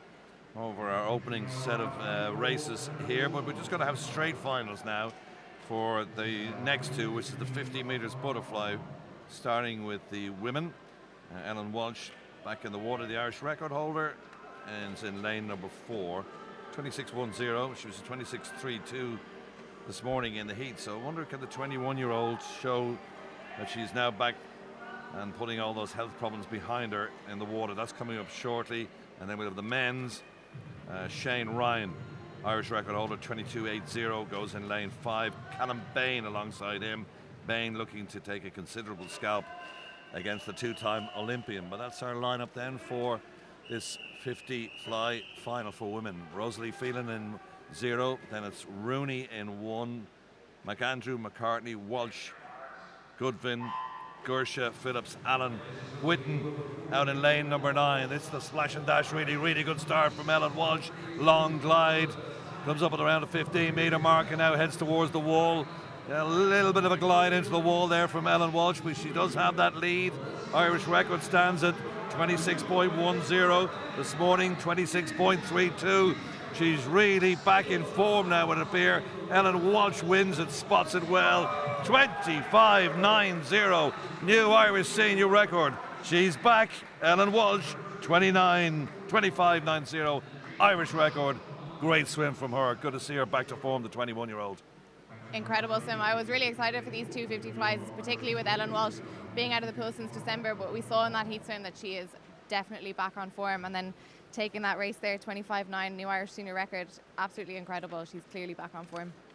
Yeah, she just exploded off that dive. Unbelievable underwater kicks there, and then as she was coming down the second length, I was really sure she was going to get the record. It was just whether or not she could spot that finish, and about 3 or 4 strokes out, you could see she was going to spot it. She nailed it perfectly, and that's it. If she'd not got that finish right, she wouldn't have gone under 26. So first Irish woman to ever go under 26 seconds in the 50 fly short course. Good to see her back out of Austin Templeogue, and our coach Brian Sweeney would be absolutely delighted. She was over in the Tennessee, missed the European Championships this year, illness and injury problems, but Ellen Walsh seems to be back to her best now and breaking an Irish record. Just to mention, by the way, in the previous race, which was the men's 400 metres individual medley, we've got a good credit to Jack Casson, his time of 4:15. The Dolphin swimmer is a new Irish junior record, so great swim from him. Yeah, a good swim from him. We must acknowledge that, but obviously we're looking at Sarnik up the front, but the Irish swimmer behind him, Jack Hassan, with the new Irish junior record, and now a senior record for Ellen Walsh in the women's 50 fly. Let's see how we get on with the men's. We've got Charlie Eatwell from Ards out in lane 0. Then we got Ethan Thompson of Hamilton Aquatics in Dubai in 1. Tom Page in 2. Evan Bailey, New Ross in 3. Then Bain, Cookstown, alongside Shane Ryan. There's your list. Shane Ryan's already won the 50 back here, not competing in the 100 back, his main event. Just a couple of short, sharp 50s for him. He was injured, excuse me, during the European Championships, didn't compete in his main event there. O'Loughlin from Tala is in 6th. Then McLennan Maher from Kilkenny swims out of Limerick in the National Centre there. One of our visiting Maltese swimmers, Rudy Spiteri, is in lane 8, and then Oisin Tebite from the local National Aquatic Centre club here for this 2 lengths of the pool, splash and dash 50 fly final. Bain or Ryan, David? Yeah, I'm going to give it to Callum Bain, I think. I think he was faster this morning. You know, he seems up for it. He's been, I think, just with Shane's sort of injury and, you know, especially coronavirus last week, you know, I think Callum on PB form. Shane obviously a faster PB, but there's not really much to pick between the two of them. Both great starters. It's who can spot that turn, spot the finish. He's not as lean as he's been in the past. Ryan, obviously, he's working his way back to hopefully health. Aggressive slapping in the chest there. You saw red raw as they hit the pool. 50 metres fly. This is between Bain and Ryan for the gold medal. They're in lanes 4 and 5. Sit back and enjoy this last 25 metres. There's nothing between them. Ryan has got a slight lead maybe ahead of Bain, but there's nothing between these two. Lane 5, Shane Ryan, can he get the touch? Yes, he can. Ryan takes it 23.03. He's also a man working his way back to fitness. He'll be happy with that. Bain is a top-class butterflyer, and Ryan I'm the old stager here. I'm the Olympian. You're going to have to wait your turn, Mr. Bain. Yeah, fantastic swim between the two of them there, Shane and Callum. Callum's spotting of the turn there was a lot better than this morning. He was definitely going on that turn on a half stroke in his heat swim, so that's why we can probably see the improvement on time. But Shane just has that underwater, doesn't he, off that turn. He gains about half a stroke length ahead, and then just took it on that last stroke. Yeah, seriously powerful Shane off that turn, just the underwater kicks, just the timing he has on the butterfly kicks is incredible, and I think he nailed his timings, especially into that finish. He got it perfectly right, Callum. Although he had a good transition on his turn, sort of his finish was long. He'll know that. So faster than this morning, Callum was, but just not quite enough. Yeah, like John says, it is just that splash and dash. I know we talk about trying to time everything perfectly, but even one extra kick underwater or one slight different pull under the water is going to throw off your timing just a little bit. So Shane just had it perfect in this race. Yeah, on to the 200 freestyle now, in the C final, the women's. So a very different event, obviously, to the 50 fly and the 400 medley that have come before. So we were talking earlier about how this event's becoming sort of more of a sprint now, especially short course with the turns. It's very anaerobic. We should have an interesting A final. We've got the C final coming into the water, but in that A final we've got 5 names that we're going to be looking out for. But here comes the C final. Yeah, not too much splitting them actually. Only 2 or 3 seconds between slowest and the fastest in this one, so expect a bit of a blanket finish again. C final for the juniors. Lee in 0, Doherty, then Lagarda, Jameson, Thompson in lane 4. She's from City of Leeds. And Alan Marshall, Lee, McInerney and Chamberlain. And Cookstown out in lane 9. That's the first 50 done. And it's Lagarda in lane 2 who's got the early lead, 28.80. Yeah, taking it out, very long looping stroke, that left arm coming right over the top. She's getting the most out of that long wingspan. So she's taking it out. Let's see if she can hang on. We've had some good swims from Hamilton Aquatics this weekend. Yeah. Really strong kind of middle distance, long distance swimmers. You can see their underwater work is quite good as well, led there by Martin McGann. So yeah, still taking out there strong in lane 2. We've got Naya. Midway point, Lagarda still leads. Not much in between herself and Laura Thompson in 4. Less than 2.2 of a second. In fact, Lagarda's been headed now by Laura Thompson from Leeds in the yellow cap centre lane. Yeah, this is the key part of the race. Coming into the last 50, you've got to accelerate into the wall. Don't decelerate. As a swimmer, it's so easy into it, isn't it, when you get tired, just to sort of cruise into that wall instead of attacking each one, especially on a 200 free when there's 7 turns. It is, and like we spoke about earlier, once you start to lose that speed, particularly on a turn, it's really difficult to gain back. But we've got lane 4, she's coming in nice and strong now. We've got Lara Thompson. It's split on around a 101, so I think she's had a little bit of a drop off now. You can see it is starting to fatigue. Her leg kick is starting to ease off a little bit, but she's clearly in the lead here, going to take that title in the C final. 2:10 this morning was her time, and she's gone way under that from her heats. 2:05.65. Good evening swim for Laura Thompson to win that C final. Tony Jamison came up to take 2nd place, and Lagarda dropped to 3rd, lane 2. Yeah, class apart there. Considerably faster than this morning, 2:05. Not sure if that's a PB or not, I think it probably was. So she'll be happy with that.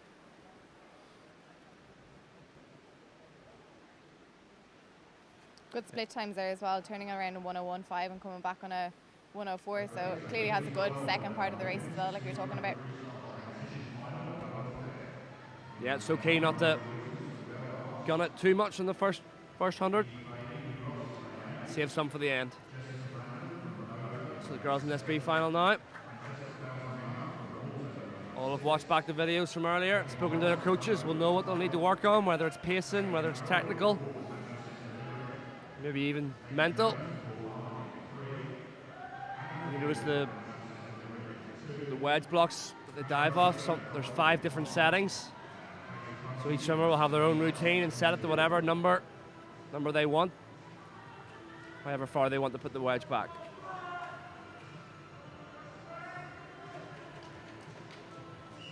We've got a pretty even race coming in here, so fastest time going in is a 2:06 and the slowest time coming in a 2:09. So see if the entire crowd can improve their times in this B final.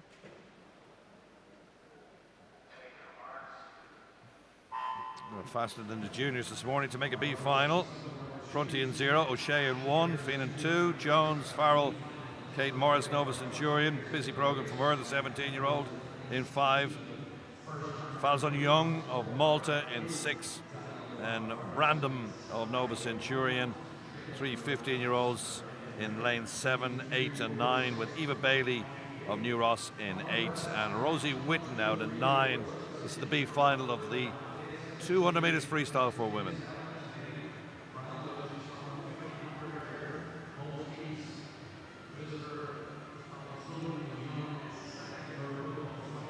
Yeah, very close.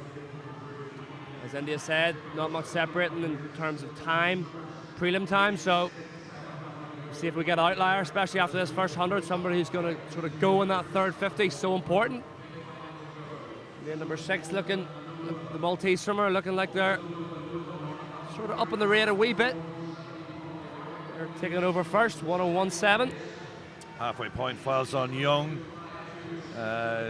This race can be swum in 2 kinds of fashion.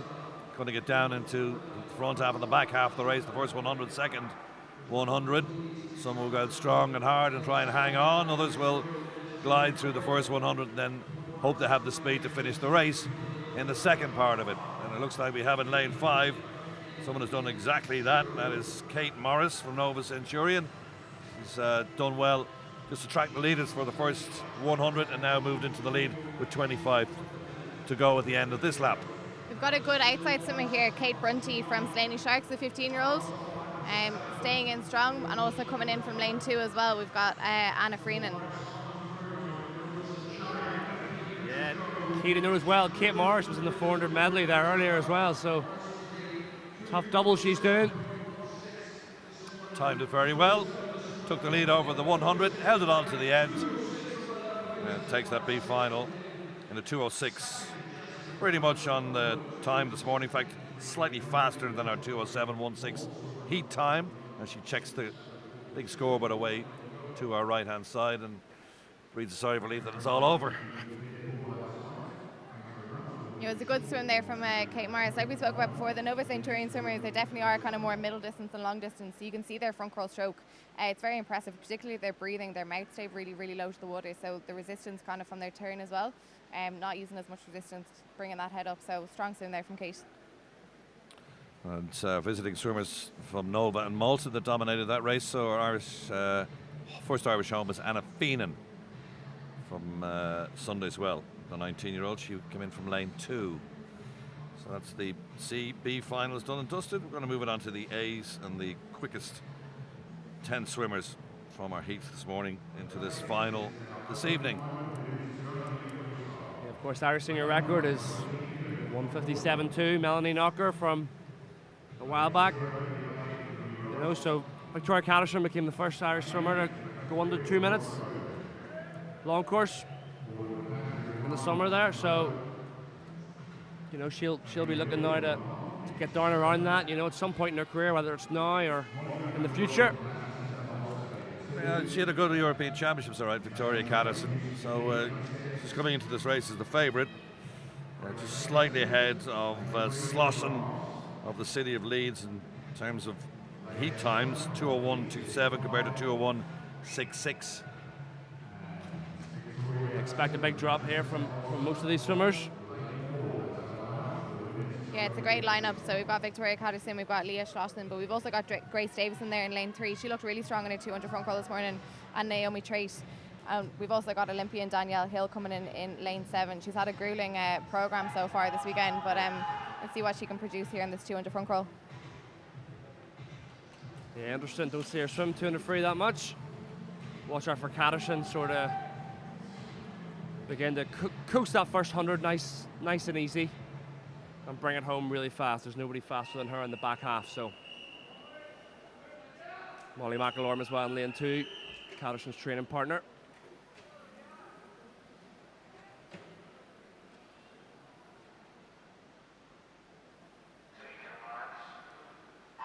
Away they go then for the women's final of the 200 freestyle.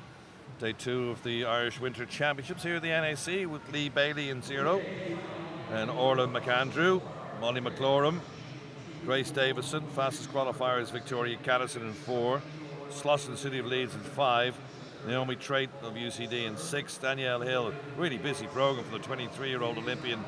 She's in lane number 7. So already in action earlier today in the 100 backstroke final. Rebecca Friel in 8, and then it's Rosalie Phelan in 9 from Cormorant. Caddison, as expected, has the lead at the first split, 27.44. Yeah, like David said earlier, it really has turned into more of a sprint event. You can see that from the leg kick just behind all these females here.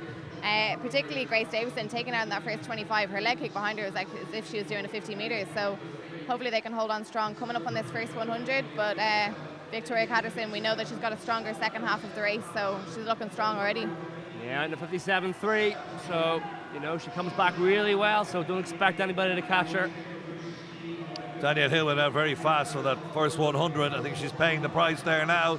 At the top of the pool, she was in second place, but those behind her are starting to perhaps swallow her up. But Hill is a very experienced swimmer, so is Caddison. Sub 2 minutes, as you mentioned, at long course of the European Championships this year. Hill is going back to the pack. We've got 50 metres to go in this 200 freestyle final for women. Caddison leads. That's a good split there, 30.72. Hill, you can see at the top of your shot there, it's just in second place, just about. The others are coming back to her, but they're not going to get close to Vicky Caddison. 1:57.29 Irish record stands to Melanie Knocker. Can she get under that 2-minute mark now? Short course, 5 metres to swim. You've got to be well underneath it. Yeah, good swim. Not that far off the Irish record either, a 1:58.62. Good swim from Victoria Caddison. Had to do that all on her own. Danielle Hill was caught by Trait. She had to be content with 3rd.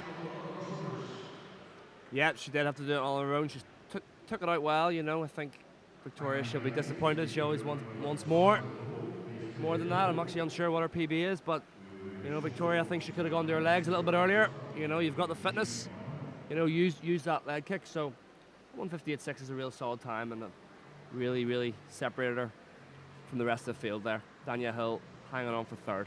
She was going to get close to that Irish record, I presume, and she probably would have needed somebody to push her along too. Yeah, she's got out faster. Yeah, 57 doing that on out. your own, there's the 3-second gap between herself and Trait, Yeah. so you have to do it all on her own. Yeah, she needed to be out of 56 low, 56 mid to give herself a chance of that. You know, if you're out in a 57, you're leaving a lot of work for the back half. You know. Yeah, she clearly has that fitness going out in a 57 and come back on the 101. Like it's a good turnaround. So if she can push herself just to go out that little bit harder, she definitely has the Irish senior record in sight. Yeah, 100%. So Naomi Trait, silver. Danielle Hill, bronze. Moving on to the boys.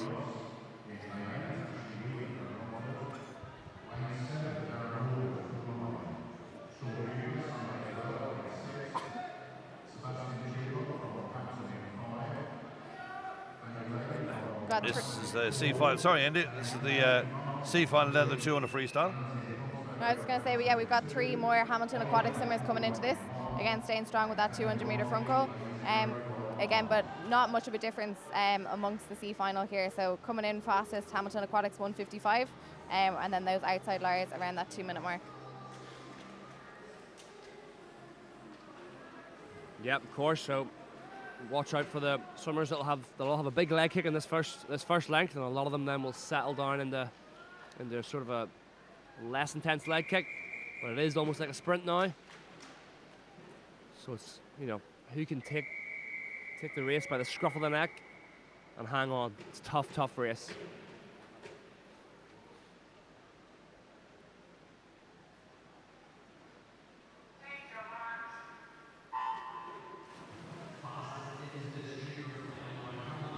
Junior final then of the 200 freestyle for men.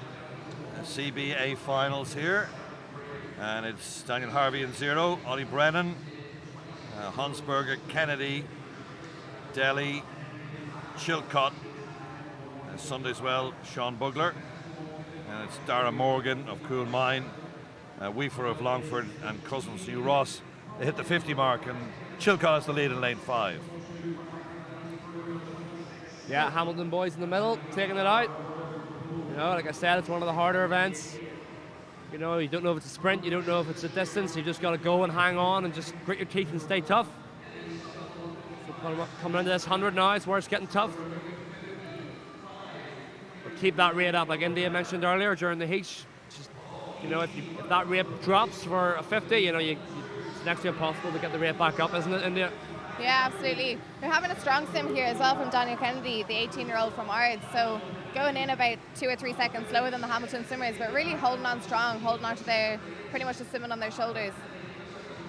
He's kept his speed up really well between going from that first 100. He's transferred it over onto the second 100, so just a 50 to go. Hopefully he can keep it going. Yeah, they're eyeballing each other here coming into this last 50. See what they're made of. Great turn lane 4 there. Daniel Daly just stayed under a bit longer. You know, go to the legs. Who's got it left in the legs? Look at that leg kick coming in from Daniel Kennedy, yeah, actually. Yeah, he's really catching him. He's moving. To get that rate up. Looks like lane 4 is going to hang in there. I think Daniel Kennedy's got it. Get the head down. He's got it. Lovely. Bit of coaching from the side there. Daniel Kennedy just got up. I say you've been screaming and moving the arms, wouldn't you? If you're down to the deck, if that was your swimmer. Yeah, yeah. Good finish though. Great finish. You know, I thought he could have gone earlier. You know, he really accelerated that last 12 and a half coming off that turn even. So yeah, great swim, timed it perfectly, didn't he? Yeah, he lost a little bit of distance just on the Hamilton swimmers coming into that last turn, but his acceleration coming down that last 25 was absolutely amazing. So yeah, definitely, he probably could have kicked in probably from that last 50.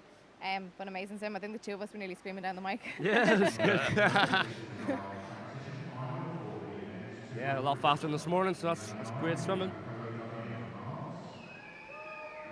In the B final, we've got John Short in this one, the young bluefin swimmer swimming out of National Centre Limerick.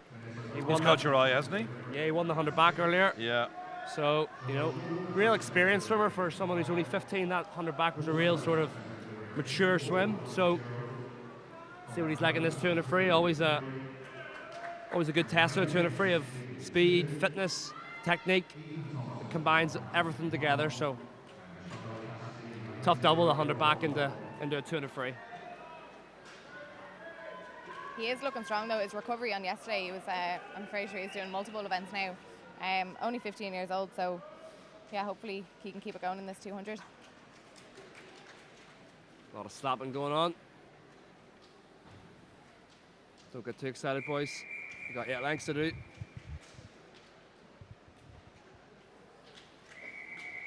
All about feeling the pain before you hit the water. Yeah. We saw it with Shane Ryan, really aggressively smacking the upper part of his chest, red raw before he hit the water. It's the B final, 200 free. Charlie Cassidy in 0, then Ethan Thompson in 1.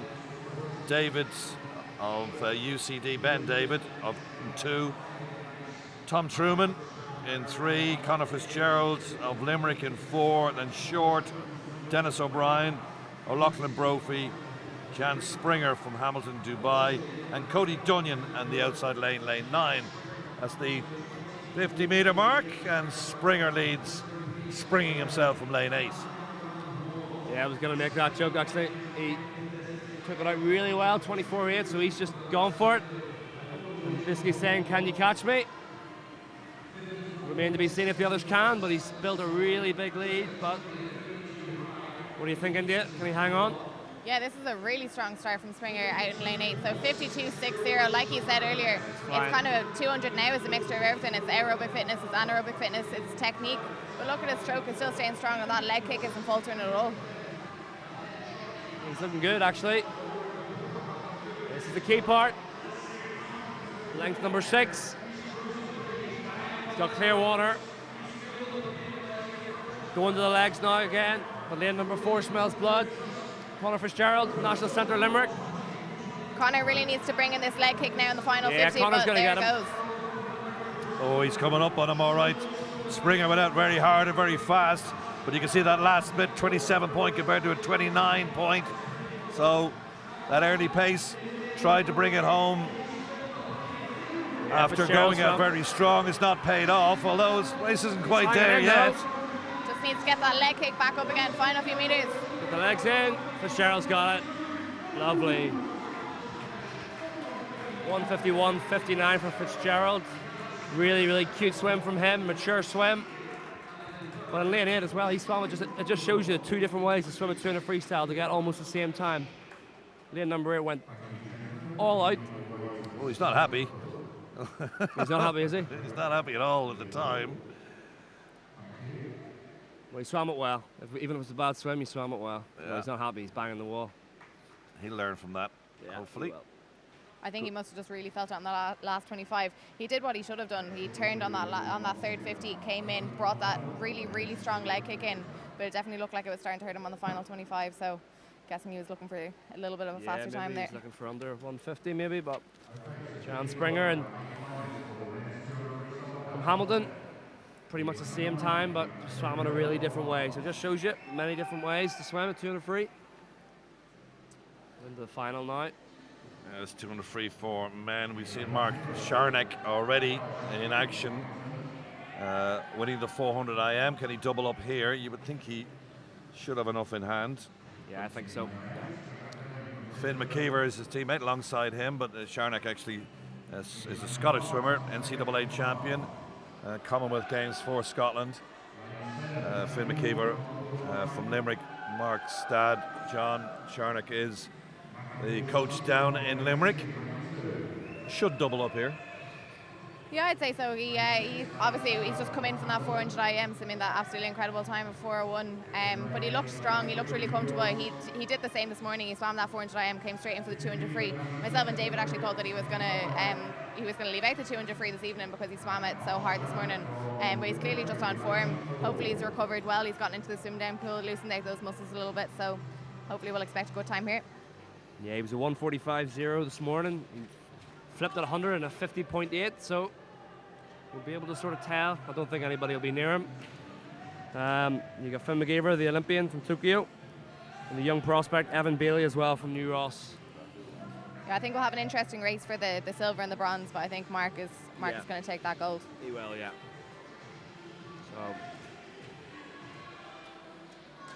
Well, this is my last race of commentary here, so we will have a presentation after that, and Indy and David will take you through the breaststroke finals. We've got CB and A finals to come very shortly, but this one we're just keeping an eye on Charnock, see if he can double up.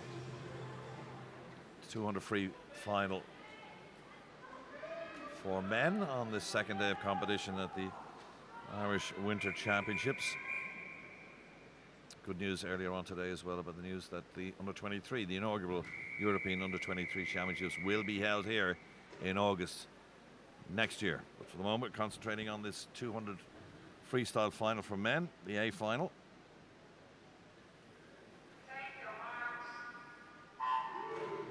Rigid as a rock before they hit the water. Shafi in 1, Leggett in 2, Walsh Hussey in 2, I should say, Leggett in 1, and Evan Bailey, New Ross, Charnock, McKeever, Saba from Dubai, Danny Morgan in 7, Jack Fleming, Lisburn, and then Ards, Ben Riddell, I should say, is in lane number 9. They hit the 50-meter mark. Charnock leads, not by much though. In fact, they split the same time, 24.81. Yeah, Finn McGeever taking it out with Mark Charnock, so of course maybe a bit of fatigue there. Mark Charnock swam that amazing 400 medley in 4:01. Finn McGeever's nice and fresh, so be really interesting. Look at their stroke rates now. They'll be up mid-40 stroke rates here. But Finn McGeever's hanging tight, isn't he? He is indeed. We had an unfortunate start there for Thomas Leggy. He's been having a great swim.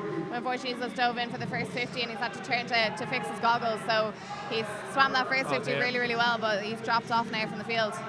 But yeah, we've got Mark in the lead here, staying on strong. Yeah, it's close though, between Finn and Mark. It's a good race between these two. If you want to compare the Irish record, coming up at the end, it'll be the 142.74 to Jack McMillan, who's now got off to swim for Great Britain. We've got 50 to go. Charnock and McKeever joined together. Saba's also in the picture, but Sharnock at 118.86 compared to 119.23. Cal McKeever, Holland Sharnock over the last 25 doubted. Sharnock won the 400 IM earlier on this evening in a blisteringly fast 4:01, and now he goes to the legs, shows a clean pair of heels. Good swim. Very good swim. 145. Sharnock having battled the odds in the 400 IM, beats McKeever, and Evan Bailey gets up to a very creditable third place in the 148.8. Yeah, great swim there from Mark Sharnock, just slightly off what he went this morning, but you know, he went, what, 4:15 this morning, the 4 medley, so, you know, much faster 400 medley, only about an hour ago maybe, so that's a really, really good back-to-back swim there. Finn McGeever hanging tight for the Irish gold medal, 146.5, good swim for him. Evan Bailey rounding out the field in third, 148.8. Yeah, much faster swim there from Finn McGeever, really strong. But Mark, you can just see he just has that aerobic fitness. He's got that anaerobic fitness. Even bringing in that final leg kick on the final 25 is incredible.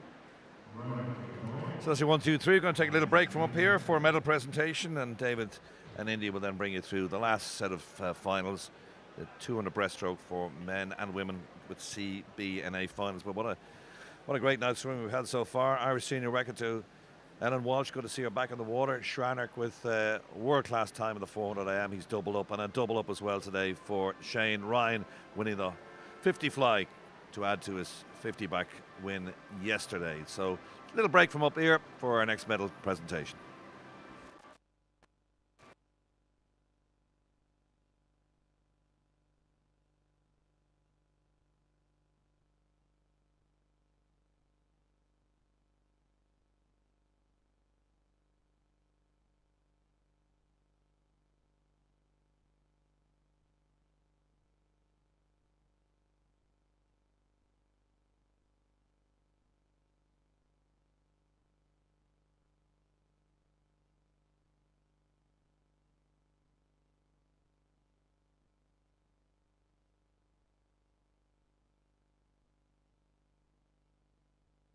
Will be our medal presentation for the 400 IM and the 50-meter butterfly,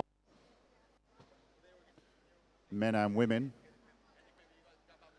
Medals presented this evening by Una May, CEO of Sport Ireland.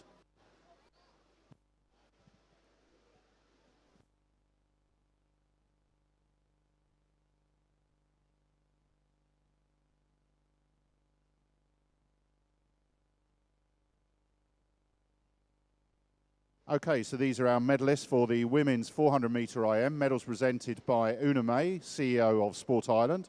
A junior bronze to Alana Burns-Atkin of Banbridge. A junior silver to Poppy Matthias of Swim Belfast. And a junior gold medal to Hannah McCabry of Lurgan.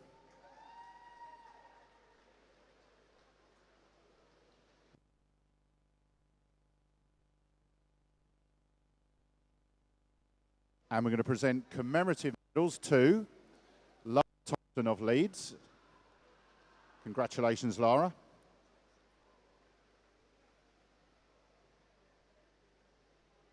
Kate Morris of Nova Centurion from Nottingham. And a commemorative medal also to Leah Schloshan from Leeds.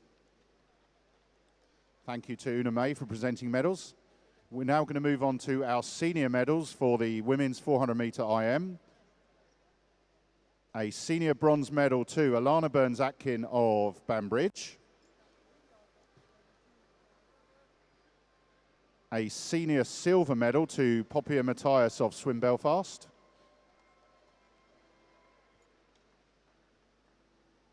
And Irish Winter Championships 2022 champion in 400-meter IM.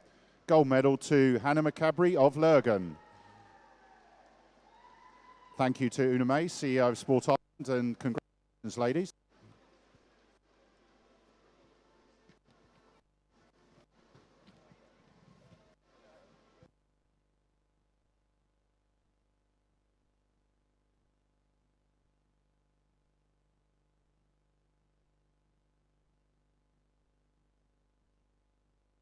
So we're going to welcome our medalists in the men's 400 metre IM over onto the blocks.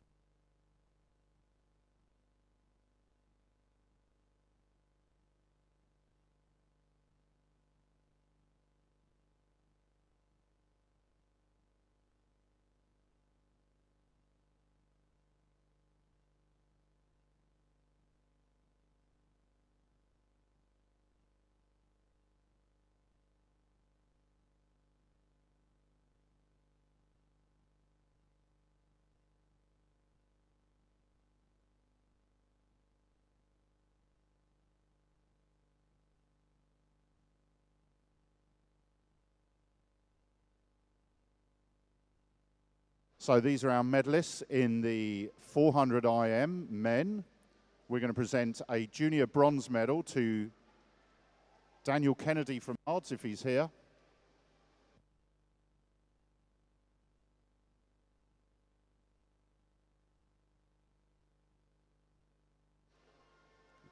Cutting it a bit fine there, thank you. Congratulations to Daniel Kennedy of Ards, a junior bronze medal. Medals presented by Una Sport Ireland. A junior silver to Ronan Kilcoyne.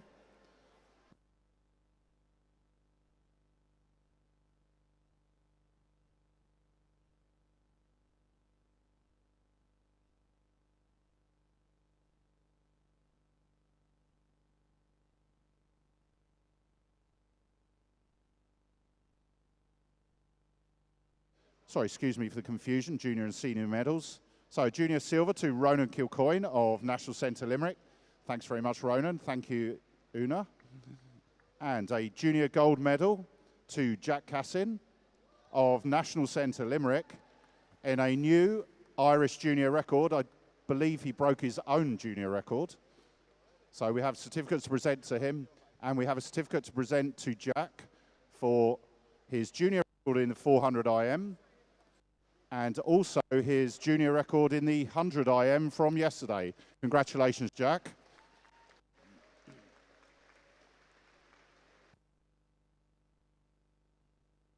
And we'll just change chairs a little. Okay. We've seen a bronze medal now to Ronan Kilcoyne of National Centre Limerick. A silver medal to Caden McCarthy, also of National Centre Limerick.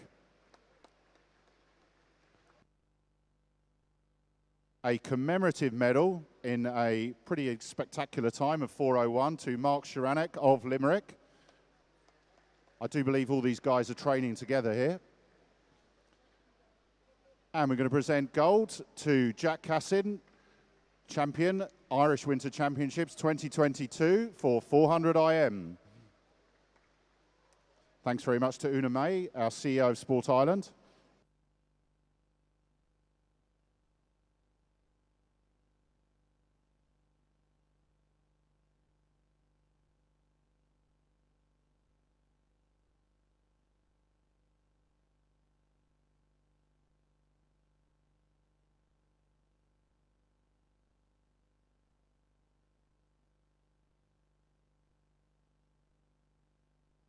Okay, so these are our women in the meter butterfly.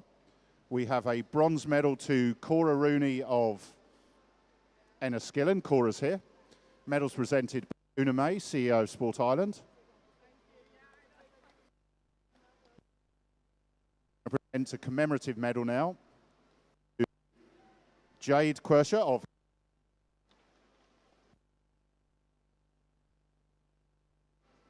We're going to present silver now to Ellie McCartney of National Centre Ulster.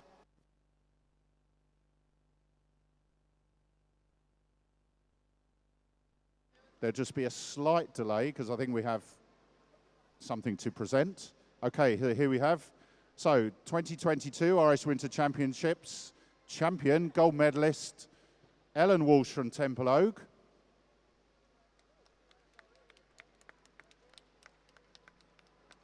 And in a new Irish senior record, so congratulations, Ellen. So as Una May presents her with a certificate. Always great to be presenting so much gold, silverware and record-breaking certificates.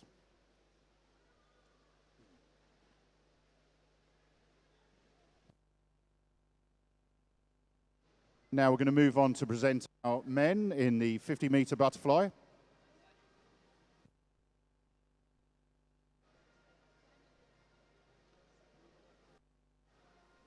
So in third place, we have Evan Bailey from New Ross, our bronze medalist. Congratulations, Evan.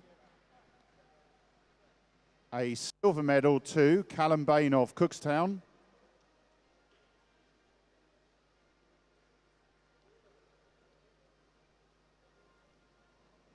And a gold medal, 2022 Irish Winter Championships champion, 50-meter butterfly, Mr. Shane Ryan.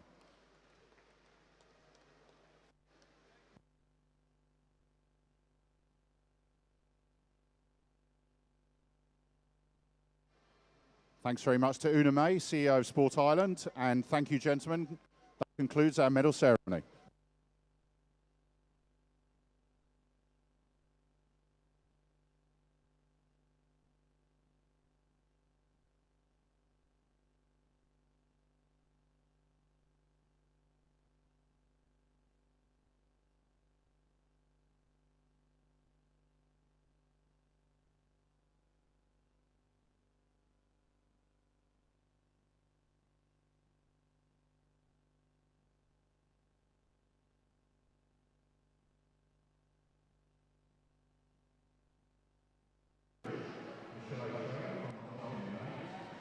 Moving on now to the last event of the evening of this day 2 of the Irish Winter National Championships.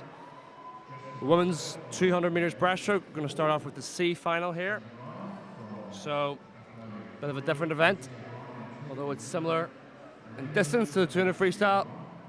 It's a very, very different tactically. So, today we've got some interesting races coming up. We're about to start off with that C final, but coming up in the A final, we've got Ellie McCartney, we've got Molly Main, and we've got Niamh Coyne, so let's look forward to that one too. swimmers going through their previous routines.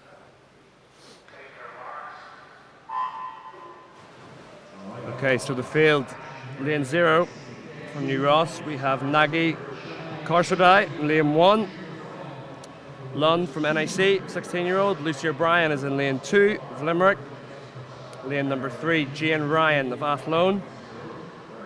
Lane number 4, and the fastest qualifier for this C final, Jessica Purcell of Aer Lingus.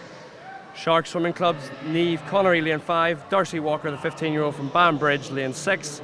Ellie Campbell is in lane 7 of Trojan. Michelle O'Shea in lane 8 of Dolphin. And rounding out the field in lane 9, the 13-year-old, also from Banbridge, Georgina Walker. Coming into this first 50, how are we looking into it?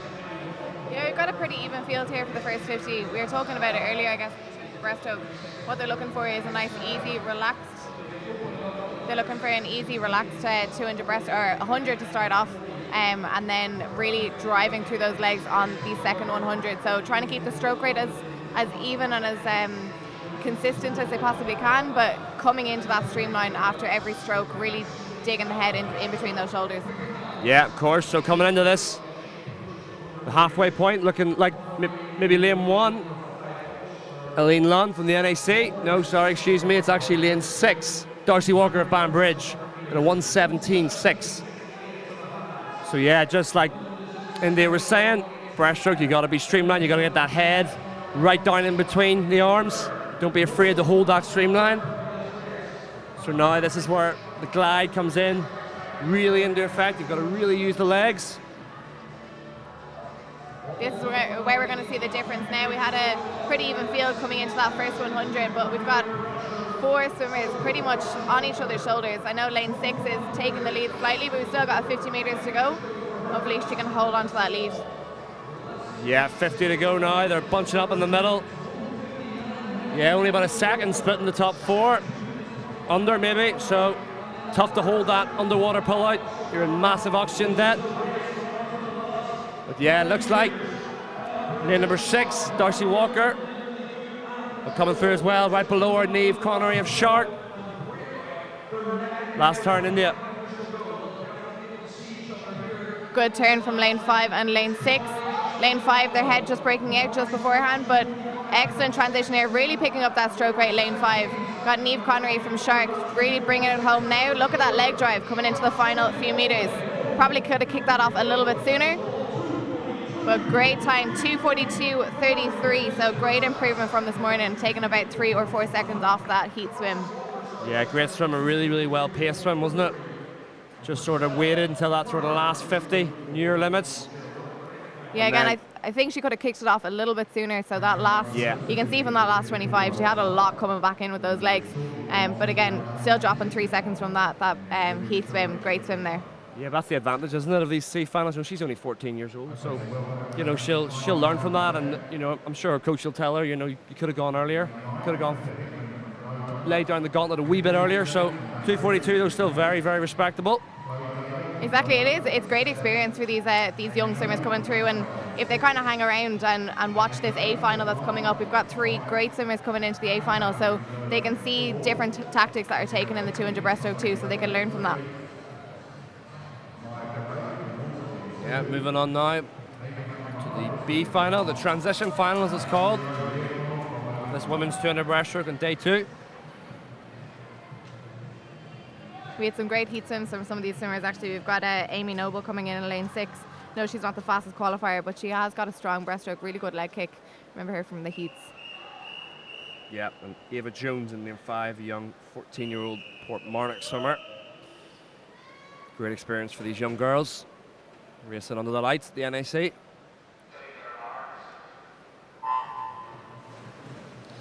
Okay, so the field for you in lane 0, we have Leah Connell from Athlone. Lane number 1, Ava McNamara from Lisburn, 17-year-old. Lane number 2 from Malta, Maya Gallia. Lane number 3, Isabel Kidney from Sunday as well. Lane number 4 from Lurgan, it's Hannah McCabery. Lane number 5, like I mentioned earlier, the 14-year-old from Portmarnock, Ava Jones. Amy Noble is in lane 6 of Asgard. Chloe Dayban, lane 7 of Nova. Olivia Miskelly, lane 8, the 15-year-old from Banbridge, and rounding out the field, Philippa Hickman, the 14-year-old from Nova. First 50 though, it's Ava Jones taking it out, the youngest swimmer in the field.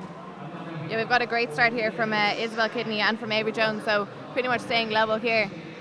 Sunday's well swimmer really bombing down that first 25, so I think she's trying to show her dominance in this first 100. She might be better at taking it out in the first 100 and trying to hold on. Again, like we said, there's so many different tactics to swim a 200-metre breaststroke, but I think we've got lane 5 there, Ava Jones, the 14-year-old, holding on strong. Yeah, there's a real gap in the field already, not even halfway. Really nice glide, getting that head right down in between. Great shot there, coming into the 100-metre mark. And it is Ava Jones, 1:14.94 at the halfway point. Closely followed by Isabel Kidney and Miskelly coming in 3rd, out in lane 8. And you can see some of them tiring up, as you were talking about earlier, David, on those breakouts. So some of them coming up, they need to maybe just go that little bit deeper off their push, because their head is breaking the surface before their final kick is done. But we've still got that strong swimmer in lane 5, the 14-year-old from Portmarnock, Ava Jones, holding on strong. Yeah, it's a bit different, isn't it, from the fly kicks on the other strokes. You've got to probably aim the trajectory of your push off a little bit lower, just to give yourself that time to get the most out of your pull out. But coming into this last 50 now, it's still Ava Jones. 1:57.0. Keep that form. Got lane 8, Olivia Miskelly. She's coming up on close. She's been swimming very well this competition, but I think Ava Jones, as long as she can hold on coming into this last turn, keep her turn strong, she's going to take the title in this B final. Yeah, it's all about fitness now and power. Bit of a slow last turn there from Ava Jones, but I think she's built up too much of a lead. These girls will see the finish line now. Keep the stroke long, don't slip the water. Come to the wall, comfortable swim for Ava Jones. She was 2:41.9 this morning, which is a 2:38.9 in the evening, so great swim from her, a few seconds faster, and 14 years old to be able to go faster in the evening like that, it's no easy feat. Yeah, really great experience there for the 14-year-old, and to come in and swim the 200 breaststroke. Again, we talk about the 400 IM, we talk about the 200 fly, but 200 breaststroke is a grueling event in itself, so swimming that twice in a day and bringing in a faster time in the final, really, really good swim there from Ava Jones. Great shot there. Seeing the finish, seeing the swimmers' reactions. whipping the head around as fast as they can to see the time. So yeah, 2:38.9. Only swimmer in the field there under 2:40. Great swim. So David, we've got the A final coming up now. What are your predictions?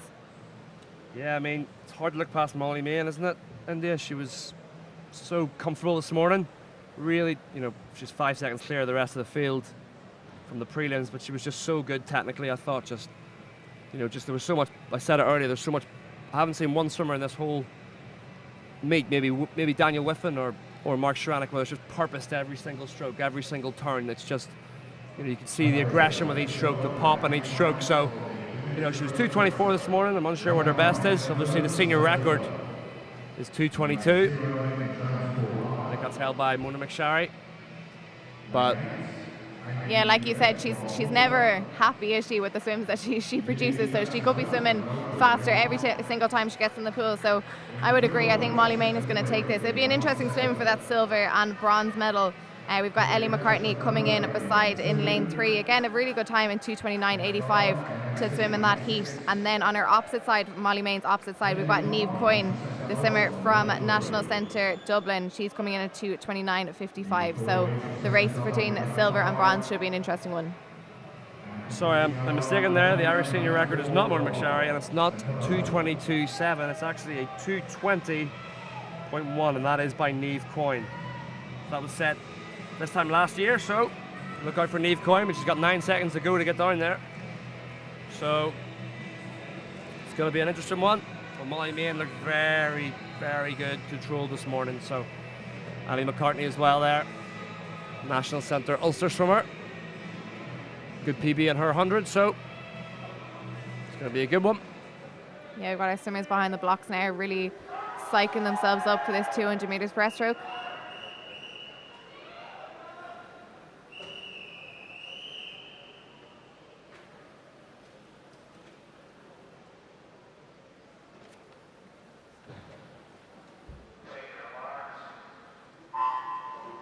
We'll just go through the field quickly. Lane 0, Megan Jones of Portmarnock. Lane 1, Oates Jackson of Nova. Lane 2, Fletcher of Nova. Lane 3, Ellie McCartney, NCU. Lane 4, Molly Main, Temple Ogue. Lane 5, Niamh Coyne, NCD Tala. Beth Gardner's in lane 6 of the NAC. Emer Doyle, lane 7 of Limerick. The Maltese swimmer in lane 8, Amy Mikulev. And lane 9, it's Beth Nolan of Sunday's Well. But like we predicted, indeed, it's Niamh Coyne taking this one out. Oh, sorry, Molly Main. Yeah, Molly Main looking really strong already. Only taking 5 strokes to get down that first length. So as you can see from that leg drive, really powerful, coming into the streamline, dropping that head. And I think she's going to stay consistent with that stroke rate throughout. Sorry, she really hits the pad every single time perfectly on each stroke. Yeah, she looking really strong already. Other two going to try and stick with her. Yeah, real sort of tight breaststroke kick there. Knees don't come out at all outside the body line, so really efficient, really streamlined. Coming into the 100-meter mark here. A 1:08.1, that's a really, really good first 100 there. She's got a strong butterfly kick coming out from every breaststroke turn as well, Molly Main, so she's really gaining some ground coming off the wall. Again, sticking with about 8 to 9 strokes now, getting her down the pool, so keeping that distance per stroke. Yeah, you're 100% right. Also, Ellie McCartney having a great swim. She's hanging with Niamh Coyne. She went out in a 1:10.0, and note her best in the 100 is only a 1:08, so she's really pushing the front end of this one. But it's all Molly Main at the minute. Yeah, it's still really close here between Ellie and Niamh Coyne there in lanes 3 and lane 5, but we know we have a clear winner here. We've got Molly Main, so let's see if she can improve on that time that she produced this morning. She went out at 2:24.21, so turning on that first 100 in a 1:08 and coming in on a 2:04 into this last turn. Yeah, all Molly Main. It's Molly Main against the clock. The fight for silver and bronze is on between Coyne and McCartney. Great shot there. Look at her holding her head position really strong. What's the time going to be coming in? Great swim, 2:22.97 for Molly Main. Silver, Ellie McCartney, 2:26.5. Niamh Coyne with the bronze, 2:26.7. So really strong swim there for Molly Main, 2:22.9.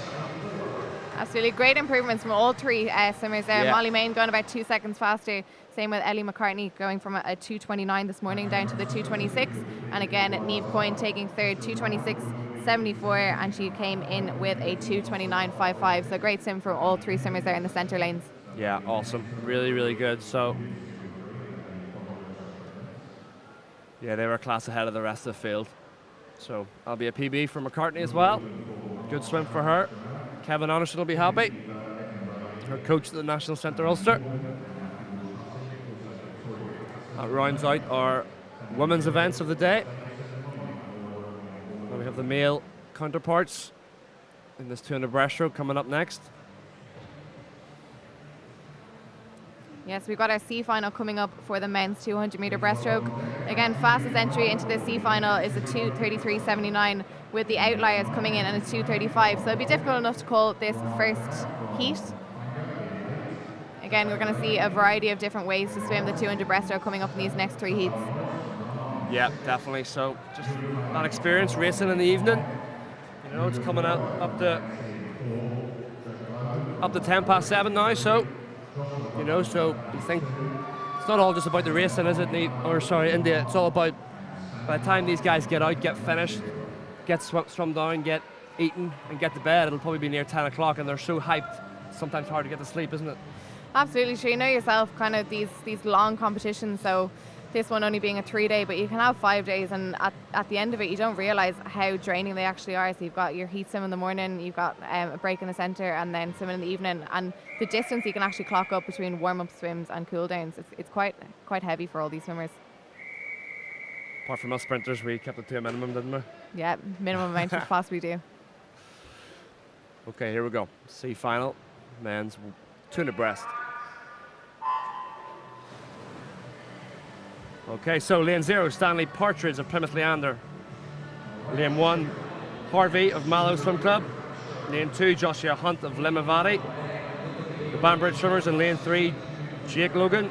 Lane 4, Ewan Maguire of the NAC. The Dolphin swimmer, Ewan Fain, is in lane 5. Beside him, Charlie Morris, a 16-year-old from Larne. Jack Delaney, lane 7, of Claire Morris. The Bangor swimmer, Ryan McDowell, in lane 8. And rounding out the field, the Dolphin swimmer again, Ricky Fain. I wonder if he's related. He must be to his brother, maybe, in lane 5. So taking it out here, it's Ewan Maguire. Yeah, really strong start there from Ewan. Nearly half to a full body length ahead of the pack. This could be his race tactic. He might be stronger on the first half of the 200 breaststroke, and then just trying to hold on with this leg kick. But yeah, he's got a great pull out there actually. So still gaining distance on every single turn. Yeah, looking really smooth, isn't he? He was, what was he this morning? 2:33. So. Yeah, so turning in at a 1:09. That's a great start there from Ewan Maguire of NAC Swimming Club, the 18-year-old. Got a pretty even field coming up the back.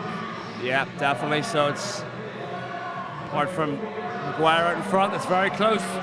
The top few lanes there, looking kind of tight. But yeah, this, like we mentioned earlier, this breaststroke all about keeping your composure. It's very technical. It's by far the slowest of the 4 strokes because of the drag, the resistance.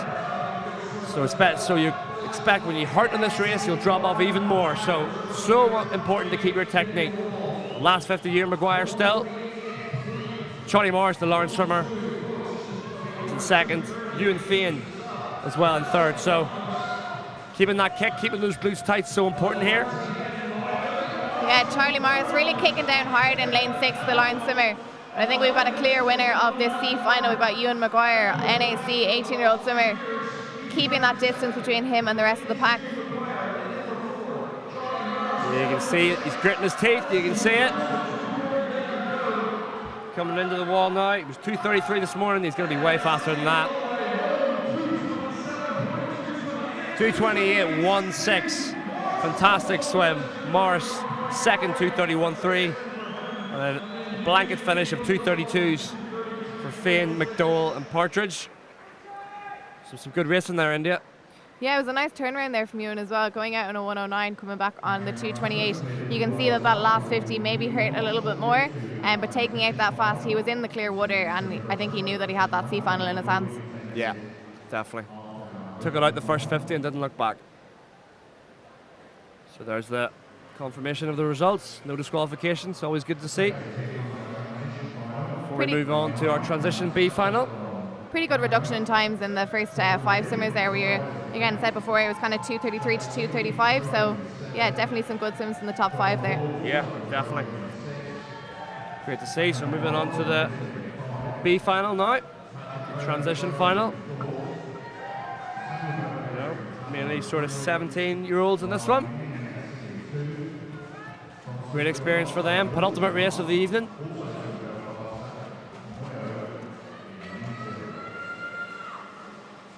So again, we've got the fastest time coming in from Paddy Curley, Trojan swimmer, 19 years old. I've actually trained Paddy since he was a young lad, only about 6 years old. Oh, wow. So looking forward to seeing how he swims now in the B final. What's your prediction then? I'd like to see him swim around 2:22 today. There you go, 2:22 it is.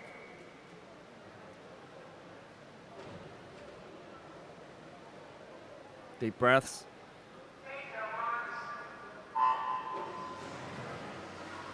Good start there from everyone. Good pullouts, can't really separate them off the start, so quickly go through the field. Moyo is in lane 0 of Swim Belfast. His teammate Walsh is beside him in lane 1. Ryan McGinley in lane 2 of the NAC. Kerry Burke in lane 3 of Tala. Patrick Kearney, as India mentioned, of Trojan in lane 4. Mulholland in lane 5 of Lisburn. And with the 2 Trojan swimmers, Mulholland Sweeney, lane 8, Cormac Rinn, and lane 9, Cam Slachter of Bangor. Leading them out though is John Mulhall. Patrick Kearney holding strong. Yeah, we've got a pretty even field coming in, so pretty much everyone turning on a 32 there. But nice strong pulls there from Paddy Curley actually coming to the front. So again, diving into every stroke. Head is coming into a nice streamlined position. So as long as he can keep these turns up, he'll be staying ahead of the pack. It's a very good arm pull, doesn't he, Curley? Just sort of not too defined, doesn't go too wide, so it's very streamlined, isn't it? Yeah, he's really changed his stroke actually over the past couple of years. He was very much pulled his elbows in quite tight to the chest, but he's got quite a short stroke now at the front. Yeah, I like it. I like it a lot. It looks good. He's out in a 108. He leads the way. So we need to come back in a 112-ish to get that 222 that India wants, but closely followed up there. Strong 2 swim lanes as above well. him. Strong swim as well there from John Mulhall. He's definitely staying on Paddy's shoulders here. Yeah, that's what you got to do in these finals. You got to race off each other, even though it's your own lane and you can't control what anybody else does. You do have to race your race and use the energy of the swimmers around you to get faster. Last 50 now. You can see this is starting to hurt Paddy Curley now. That leg kick just needs to keep that drive, really driving him to every stroke, but still a good body length ahead. Yeah, he's looking great. Short a wee bit, isn't he? But he's making up for that because he's picking up the rate. Remember Andrew Bree always spoke about that. You can see him commentating at the top of your screen there. Here we go. And a great swim as well, right above him. Daniel Mulhall is coming home like a steam train. Currently takes it 2:24.0. Mulholland, great back half from him. You can see his split at 36.1, 2 seconds faster than the people around him. For the back 50, 2:25.2. That was a great way to swim it, wasn't it? Yeah, it was again a great improvement, especially from those top 3 swimmers there. So Paddy Curley coming into the race with a 2:25 and dropping it down to a 2:24.0. And then Mulholland 2:25. Came out of really, nowhere. Really good swim. Yeah, came out of nowhere like a steam train, like you said.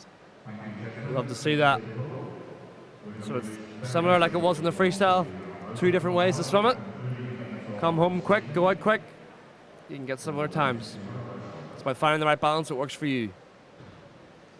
So again, we've got the A final coming up now. We've got Dara Green, Owen Corby and Andrew Feenan, so all taking the 3 centre lanes. Again, Davo, what's your prediction here? Yeah, I think you've got Dara's experience is fantastic. You know, Owen Corby's a good bit younger. You know, Dara, the Olympian from Tokyo, the Irish record holder in this event in the long course format. But the short course format, obviously the Irish record is Usain Cook, who's not here.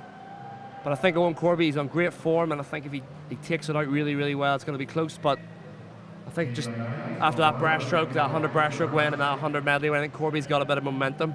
But it's going to be close. Matthew Hand as well of ours is swimming really well in lane 2. But yeah, Corby or Green, definitely. Yeah, I think it'll be a good race. We saw definitely 2 very different heat swims this morning. So Owen Corby taking it a little bit stronger on that first 100 and then easing on the second 100, where Dara Green took it out easy on the first 100 and then it really bombed the second 100. So it'll be interesting to see now between the 2 of them. Yeah, definitely, for sure. Great to watch these 200 breaststroke events. Short course, very, very different to long course because of the underwater turns. Far, far faster short course, of course, because you get that push off on each turn, that wee speed boost. But yeah, very oxygen dependent stroke, the 200 breaststroke short course. You've got to hold your oxygen, especially hold those pullouts. So it's going to be a fantastic race. I expect Corby to go out quite quick. You know, not slip, don't panic, but just take it out strong and sort of dare the rest of the field to catch you up. Yeah, so coming into the final race now, still have a bit of a crowd around the pool, so hopefully we can create a bit of atmosphere for these 2 lads, particularly Owen Corby and Dara Green going off in those centre lanes. See the swimmers there getting ready. Dara Green there, Tokyo Olympian. He's smiling anyway. Wee smile. He's looking happy. It's almost Christmas, Dara, smile. Just coming back from altitude training as well, so it's nice to see a transfer into the pool. Tough transfer as well, that tough adaptation. Feenan didn't shave his beard. You didn't listen to me, Andrew. Here we go. A final men's 200 breaststroke.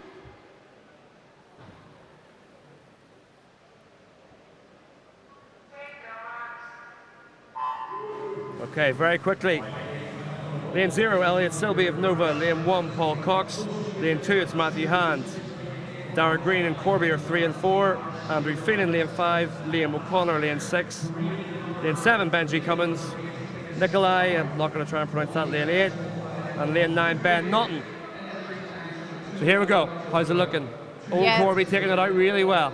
Owen Corby really coming out strong in this first 50, so they're going to touch about half a body length ahead of the rest of the pack.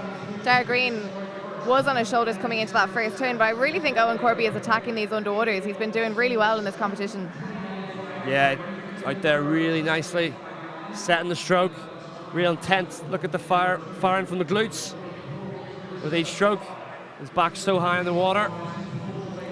Like I said, Dara does have that experience of coming back that little bit stronger on the second half of the race. But Owen Corby is really clear in the field now. He's a good 2 body lengths ahead of the rest of the pack, so he just needs to hold on to this lead. Yeah, he's at a 60.6. That's moving. Like we predicted earlier, he was going to go out quick and see if the others could hang with him.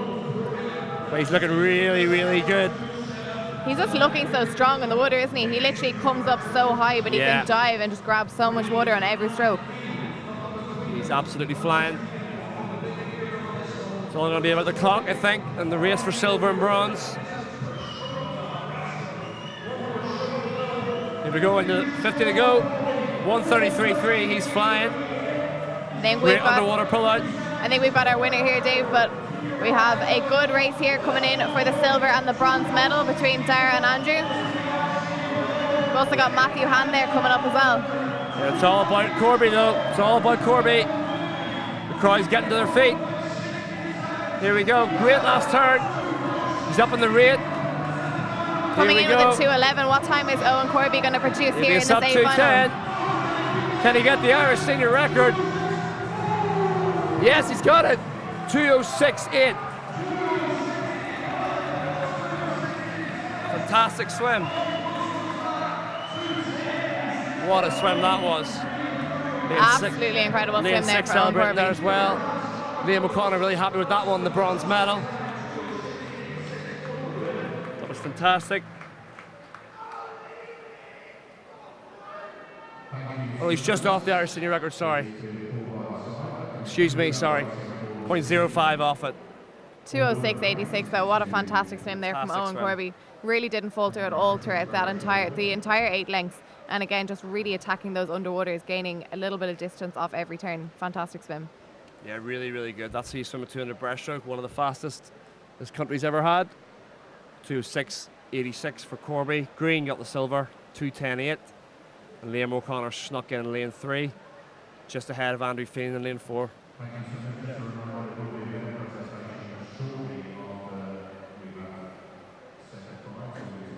Okay, so that rounds out our coverage today of the Irish Winter National Championships. We're going to head over for the medal presentation, so you're going to hear Andrew Bree commentate on those. So myself and India will see you in the morning for day 3 for some good events, the 50 freestyle. Also the 400 freestyle, Daniel Whiffin's going to be involved, so we'll see you tomorrow.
So this will be our medal presentation for the 200 freestyle,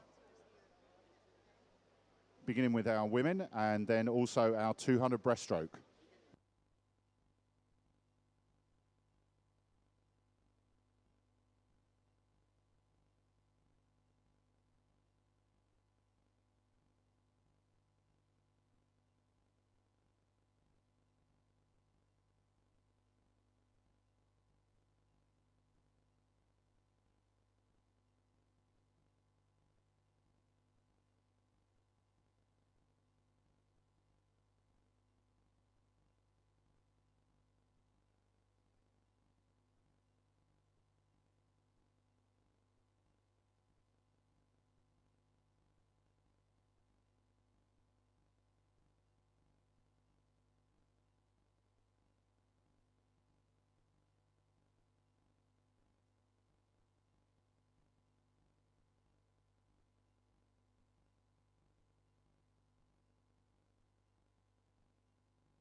Okay, so this is our women's 200-meter freestyle.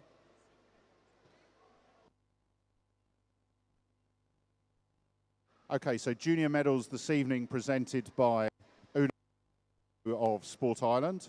A junior bronze medal to Orla McAndrew of Temple Oak.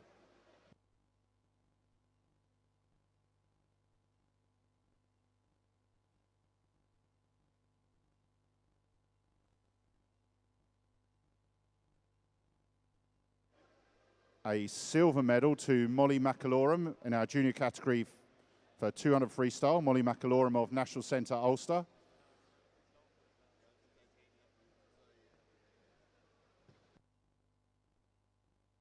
And we have a junior gold medal to Grace Davison of Ards. And we are also going to present her with record certificates for Irish junior record in the 50-meter backstroke and an Irish junior record in the 100-meter freestyle to Grace Davison, who looks completely surprised. These were recorded at the recent Ulster Championships, which is probably why she's looking surprised.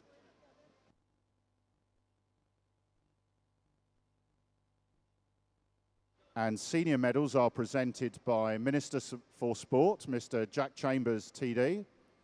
We're honoured to have him in our presence.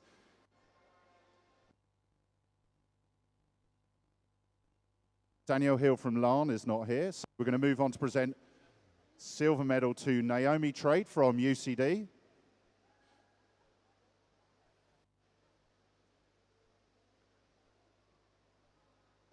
And 2022 champion, Irish Winter Championships, gold medalist is Victoria Catson from National Centre Ulster.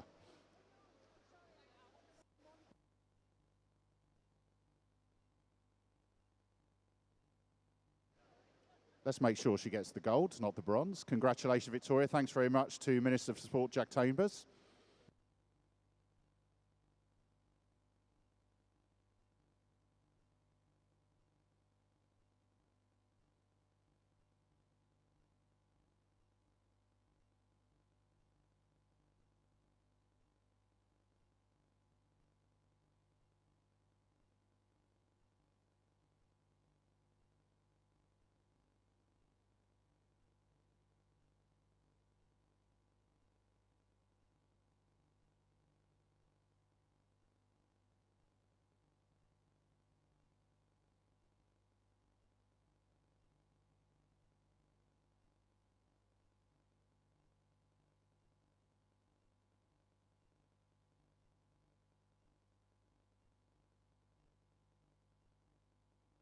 Okay, this is our men's 200-meter freestyle. We're going to present junior medals first. Minister Jack Chambers will be presenting these. So in bronze medal position was Matthew Walsh-Hussey from the NAC.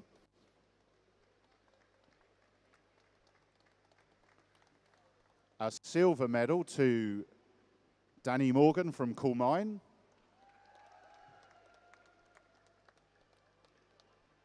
And a gold medal in our junior category, 200 freestyle, to Evan Bailey from New Ross.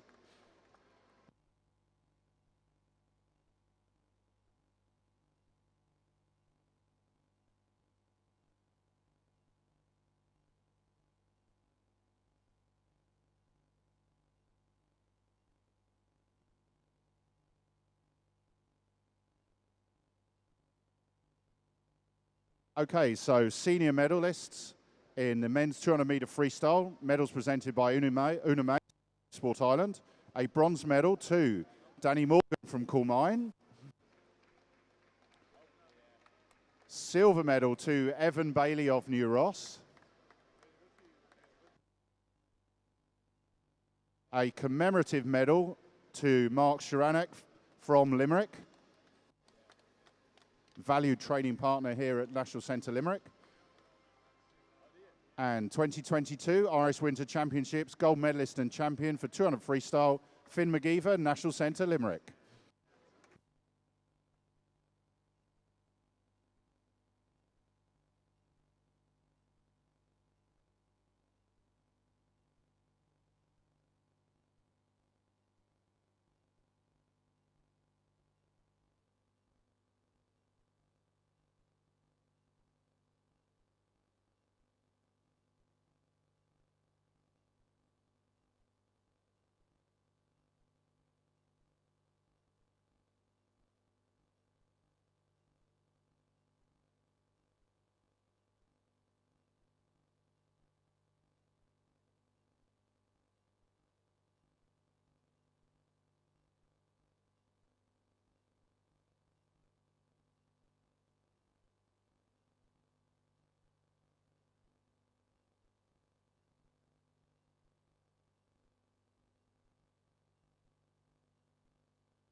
So these are our women's 200-metre breaststroke, medals presented by double Olympian Shane Ryan. We're going to present a junior bronze to Megan Jones from Portmarnock, a junior silver to Ellie McCartney of National Centre Ulster,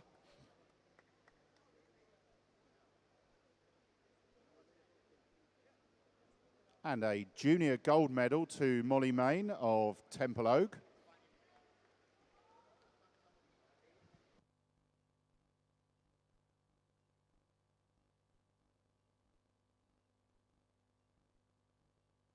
And we're going to present a senior bronze medal here to Niamh Coyne from National Centre Dublin. Medals presented by double Olympian Shane Ryan. And a silver medal in the senior category to Ellie McCartney from National Centre Ulster. And to champion 200-metre breaststroke Irish Winter Championships gold medalist is Molly Main from Temple Oak. Now,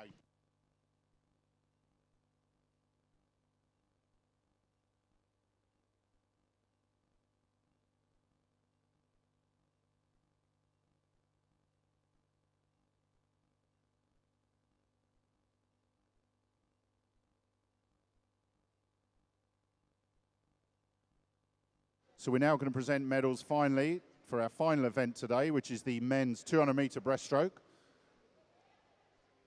We've got lots of honoured guests with us today.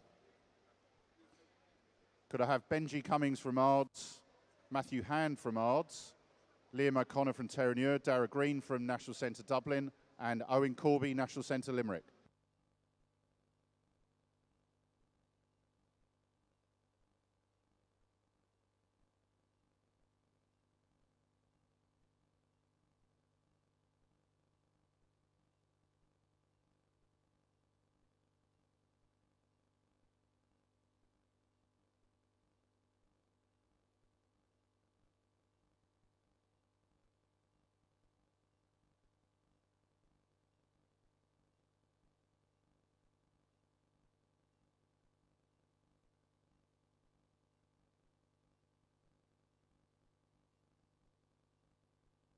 So, medals presented by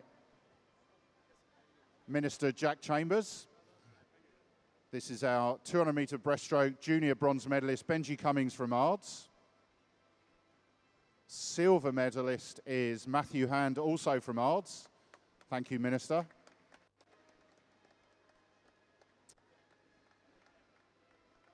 Ably assisted by Shane Ryan, and junior gold to Liam O'Connor of Terenure.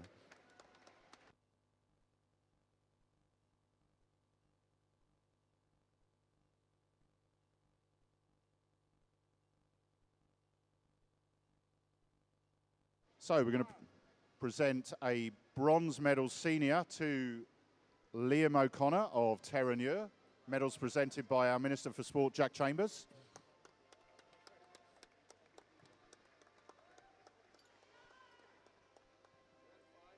Silver medal to Dara Green of National Centre Dublin.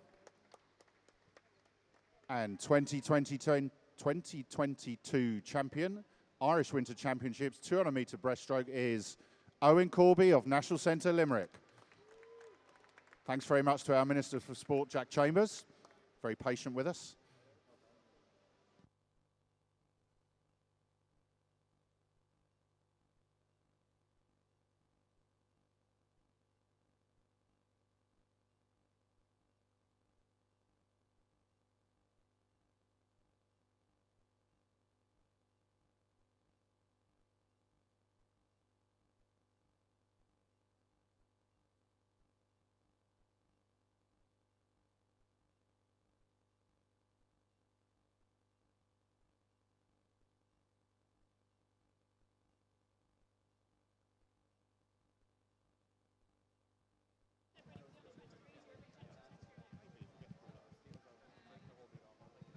It's good to have it here.